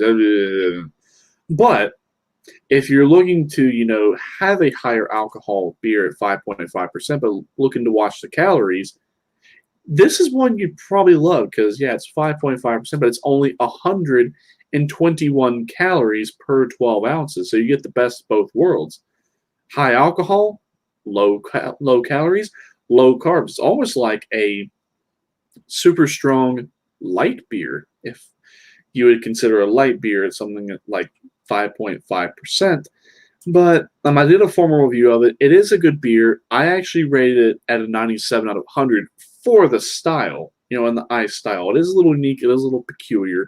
But I know you don't like the macros because, you know, preservatives and, you know, not being organic GMO, you know, that's fine. But if you were to ever try it, you know, later on, if they, you know, they change your mind and, you know, they want to put organic, remove the preservatives, what have you, I think you'd probably like this one. I think a lot of other people will too. I would believe a company like Genesee, before I would believe the CEO of a company like Budweiser. If Genesee advertised that we never use chemicals, never use preservatives, we never use genetically modified grains, I would probably believe Genesee before Budweiser because they're big corporate, you know, or Modelo. I don't know. I don't know. I don't know whether or not I would believe Modelo. Right. Well, preservatives and non-GMO products, they're actually all around us. And in fact, they're probably even in foods that you would think is organic and non-GMO, but it actually is, because here's what I found, which is actually very interesting, and another reason why I want to see a big rise in organic and also non-GMO foods. Again, then we'll go ahead and we'll end the show. But believe it or not, to fit the criteria of organic, it just simply has to be simple farming ingredients: water, seeds, and soil, and maybe a little fertilizer, and manure, like manure for fertilizer, but not synthetic fertilizers, or it has to be, you can use fecal matter from livestock, chicken, whatever, cow manure. Believe it or not, that actually is something that does not have to be legally disclosed in terms of fertilizers. So they could use organic and also synthetic fertilizer, and it still technically be considered organic. Now, also organic does not necessarily mean that it has to be non-GMO. You can have something that's organic, but also be GMO at the same time. So in a lot of instances where if you go to, like, let's say Whole Foods, or you go to your organic section in your local grocery store, you may or you may not be getting organic food, because I'll put it to you this way. I've tasted non-organic and GMO food. I've tasted organic, GMO, and then also organic, non-GMO food. And I can honestly tell you, across the spectrum, in 90% of cases, I honestly could not tell a difference. Some, yes, I could. Now, organic bananas, I could really taste the difference. Nah, flavor-wise, it's extremely difficult, almost impossible to tell the difference. Because I've eaten, let's say, inorganic fruits my entire life, and when you bite into a ripened California peach, or even a Georgia peach, or a nectarine, or a plum, it tastes damn good. So I can't tell the difference. So I could, people could easily be ripped off and fooled. It's very true. It's the there are other things involved in genetically modified seeds like that Monsanto and their Frankenfoods that them the way they dabble with things. Uh, uh, then you have there's a lot of freaky stuff that goes on in genetic modification. Yeah, that. But then also, even before Monsanto and these synthetic fertilizers actually came around, believe it or not, we as humans have actually been trying to genetically modify stuff. Yeah. Well before we had the modern technology. Like I could say, even if we look back even to the olden days, I would say even the ancient times, medieval times, even pre industrial revolution era, which is where a lot of this stuff took off. Yeah. Farmers and also gardeners tried a variety of different ways in terms of producing a better product by doing a little bit of genetic modification in its very simplest form. Like sometimes what they would do in terms of, getting a better crop yield in terms of corn growing, they would take the leftover harvest from the previous harvest and then try to add it back into the new harvest to not only produce a better crop, but to also get a better nutritional yield. That, even in its simplest form, is considered genetic modification. Even though they're trying to boost the nutritional yield, they're just trying to produce a better crop yield overall. Now, like I said, even in its simplest form, that is considered a little bit of genetic modification, even though there was no complex chemicals, fertilizers. That was just doing, the basics to get a better yield. They've been doing that across the board. But yet, that in itself really was not the issue. The issue was when, we started using synthetic fertilizers. We started using stuff that was not necessarily organic or considered traditional farming methods in terms of producing food. So when people talk about, GMOs and organic versus non-organic, I tend to just kind of do this because, we've been doing this for a very long period of time. And it's just, now it's become a sudden epidemic. Same thing with we've been eating food for thousands of years, ever since our existence of humanity. But obesity has just become a sudden epidemic than the past 20 to 30 years. So it can't be the foods we've been eating for a long time. Something is drastically different. Obesity comes from what the late, great Dr. Robert C. Atkins used to mention is a syndrome X, where the toxic American so-called food industry forces the population to be addicted to carbohydrates, and it's the refined carbohydrates putting a strain on the insulin production from your pancreas, and the body stores this excess blood sugar as fat. It's from eating crap, refined carbs. This is why we have this. When you go to Europe and you go to other countries, these people, they snack on the fruits that are grown locally that they find at the market. They snack on natural, like wholesome, everyday foods. They don't snack on all this refined, carb-based,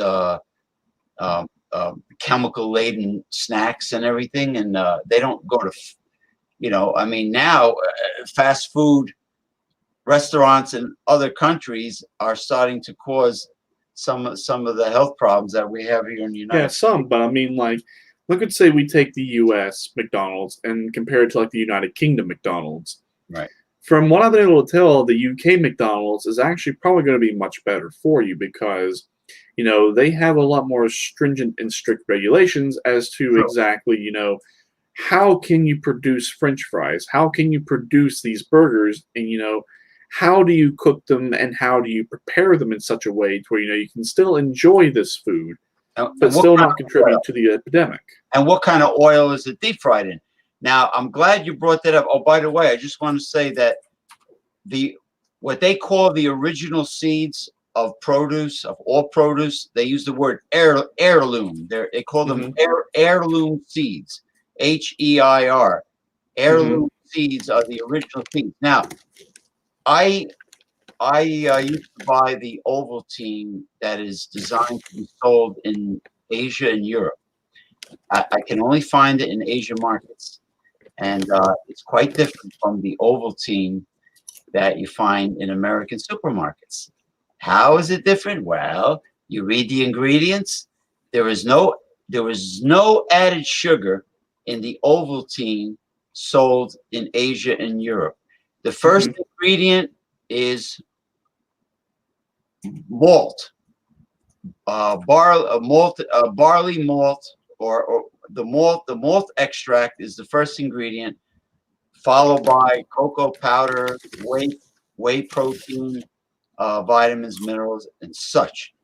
Now, there's no added sugar in that Ovaltine, but in the American Ovaltine, one of the primary first ingredients is sugar.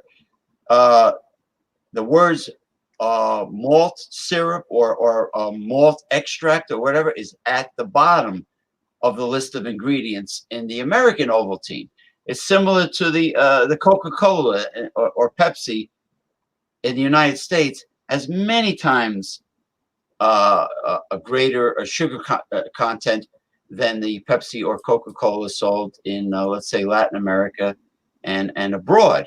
It has much less sugar. So that the Ovaltine was absolutely wonderful. The European, the one that had no added sugar and had malt extract as its primary source of ingredients, tasted so much better than the sugar-laden version sold in the United States.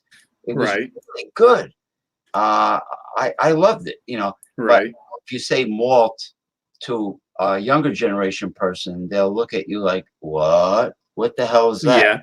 But, and then and then you also have to consider in sometime in the 80s, you know, a lot of your soda companies like, you know, Coca-Cola and Pepsi, they switched from pure sugarcane to high fructose corn syrup. So here in the US, you actually still can buy a Coca-Cola that has actual sugar cane in it, or cane sugar, as compared to the high fructose corn syrup, but it's imported. It's not from the United States. It's from our amigos down south in Mexico. Because if you go to your Hispanic section in your local market, they have it.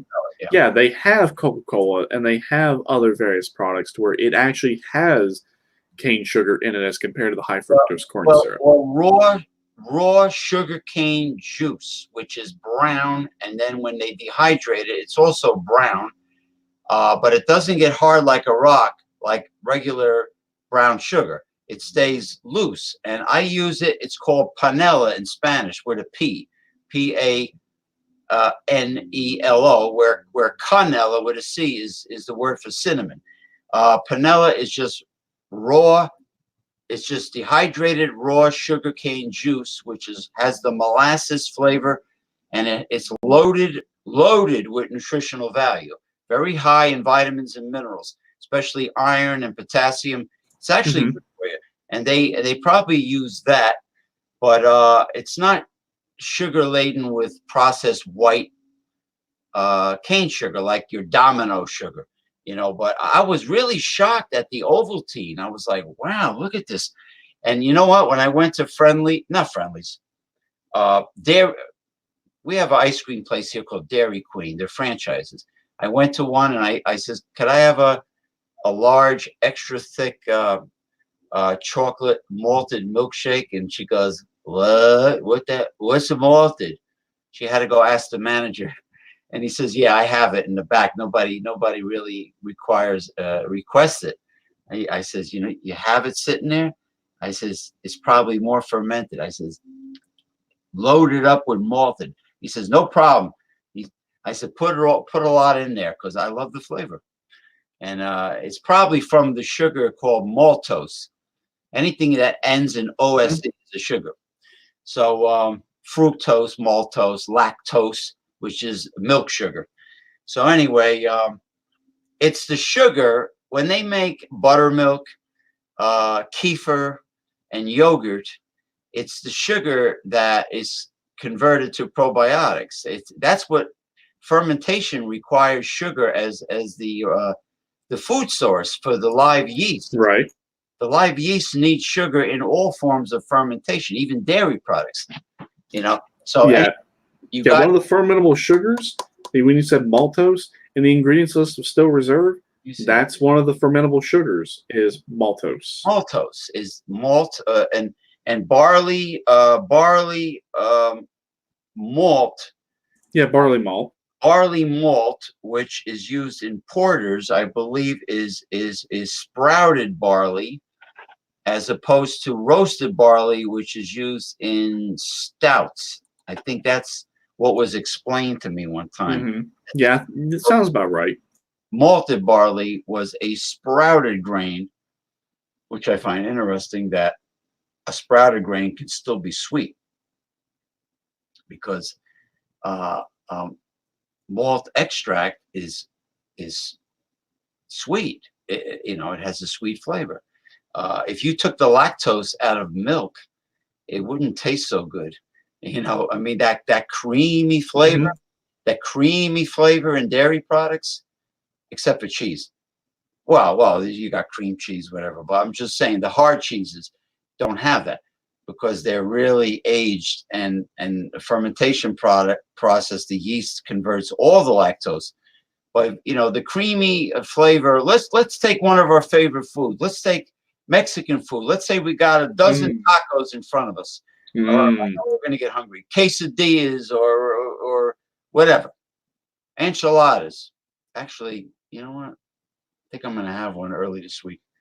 Got a Mexican place right around the corner. Anyway, sour cream, a very popular topping on Mexican food.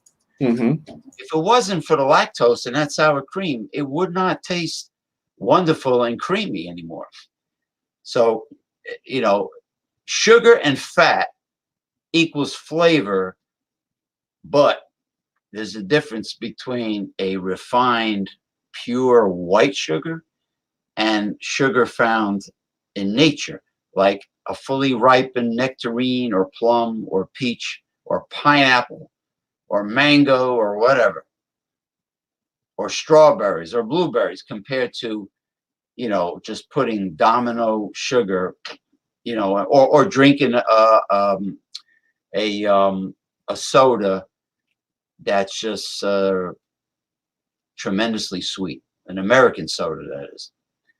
Now I've had soda in a Spanish market from Peru.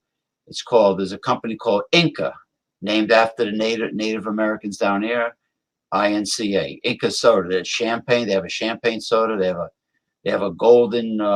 They have it's called champagne cola. Mr. Damian Owens. It's very good. It's excellent. It's called champagne cola.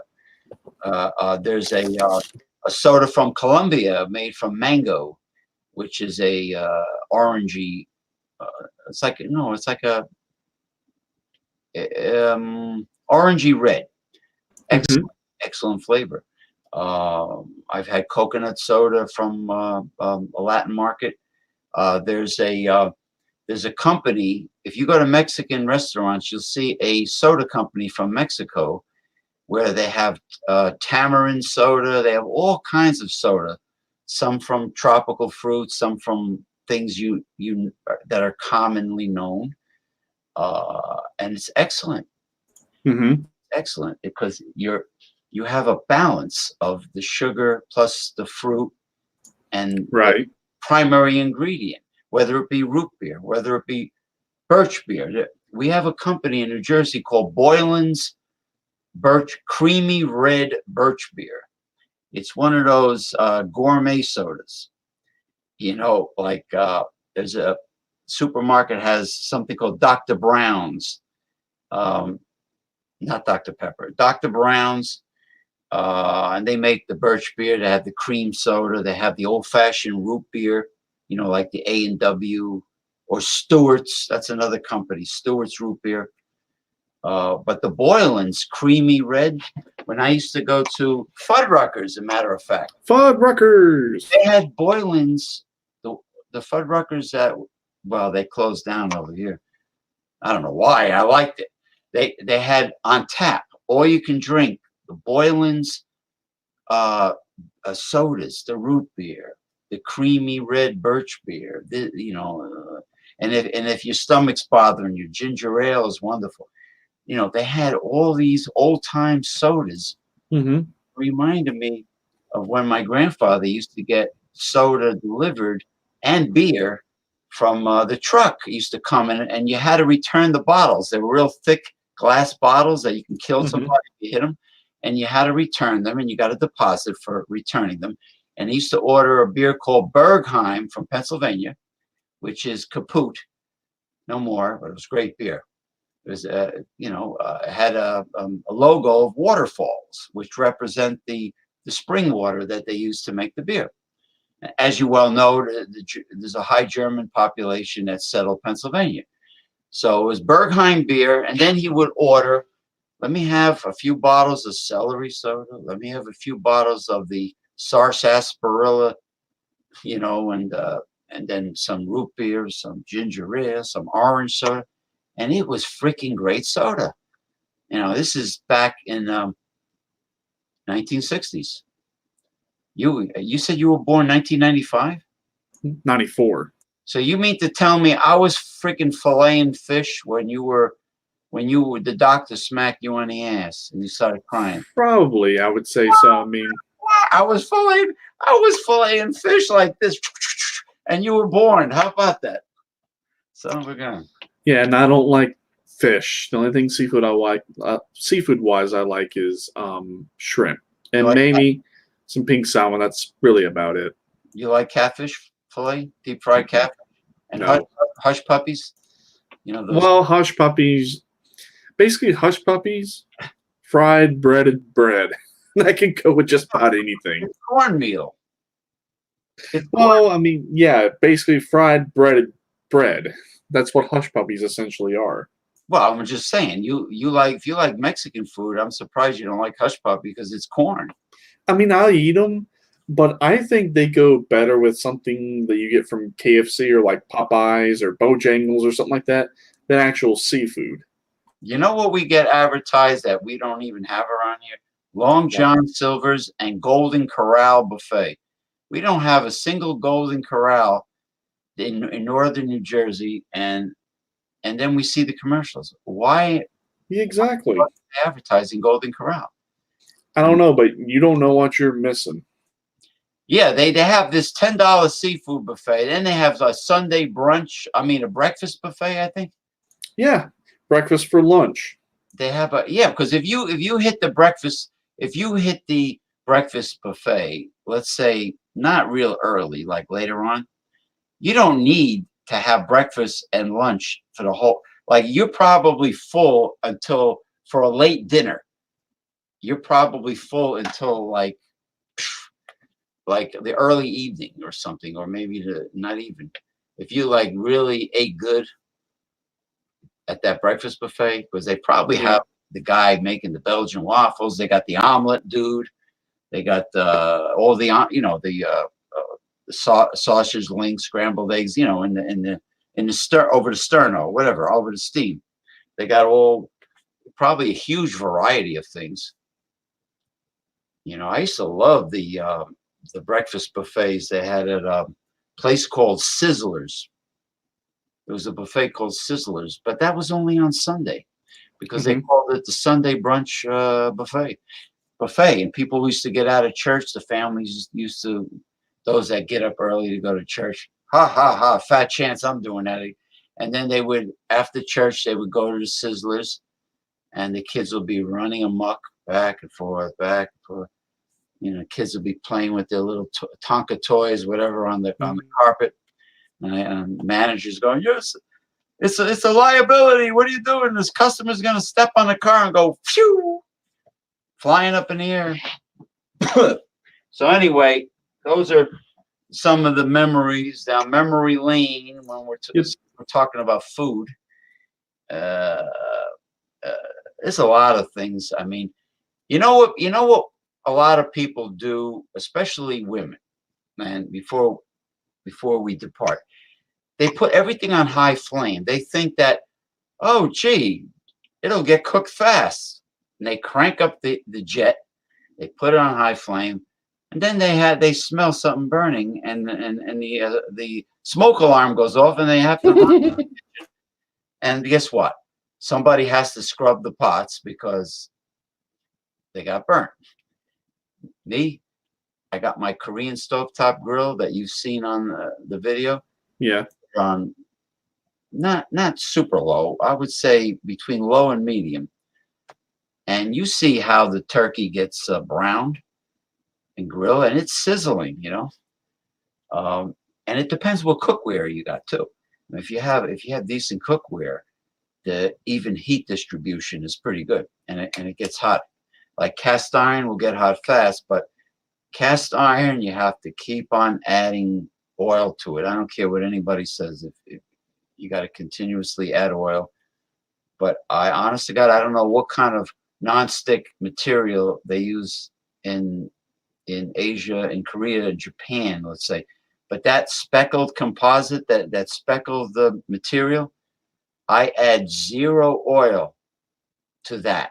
When I use that stovetop grill, I use 0 lubrication, just the meat. And let me tell you, I flip it over. There's absolutely nothing for me to scrub. Nothing. Just wash it. It's ready to go. I don't have to rub anything. When I turn the chicken or the turkey over, it's like quick, no stick.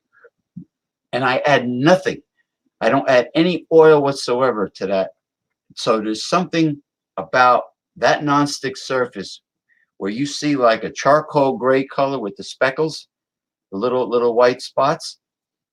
Whatever that is, it's the best nonstick surface, and it doesn't scratch or chip. You know, because if you scratch, you know, a common Teflon type of ware, when those flakes that go in your body, they don't come out right away. They kind of linger in your system for a very long time. And of course, you have to throw the pan away. I only have one American-made, well, I don't want to say American-made because it's probably made in China.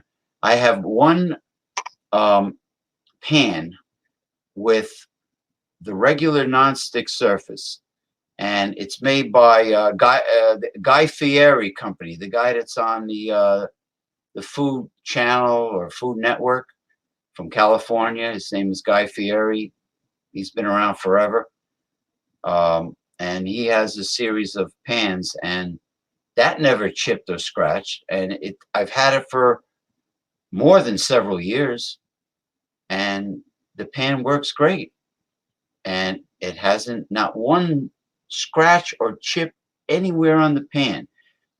Of course, I don't stick anything metallic, you know, and jam it in there to pick up the food. I use either wood or plastic spatulas and such. Or, right. Or even chopsticks make excellent tools for flipping food or for stirring something up in a pan. You know, all the wooden chopsticks I have, you know, the long ones, the regular ones, excellent kitchen utensils. But anyway, you rehydrate with some of your fermented elixir, and I'm going to close down. Yeah. The show. Okay. Well, I mean, it was an excellent show as always. Well, we had peace and quiet. We had no trolls. We had it was very educational, to say the least. And the beauty is it's going to be around for a very long time because then this way hopefully people can watch it. and all of our energies are not wasted. So Yeah, you watch. No one came to watch the main show, but the playback, that's when the trolls and the creeps and the freaks will come out. you know what? I think I'm going to enjoy. I'm going to enjoy the commentary, and I am going to, before I close out, I'm going to play a little demented carnival music again to say goodbye. Good night, rather. All right.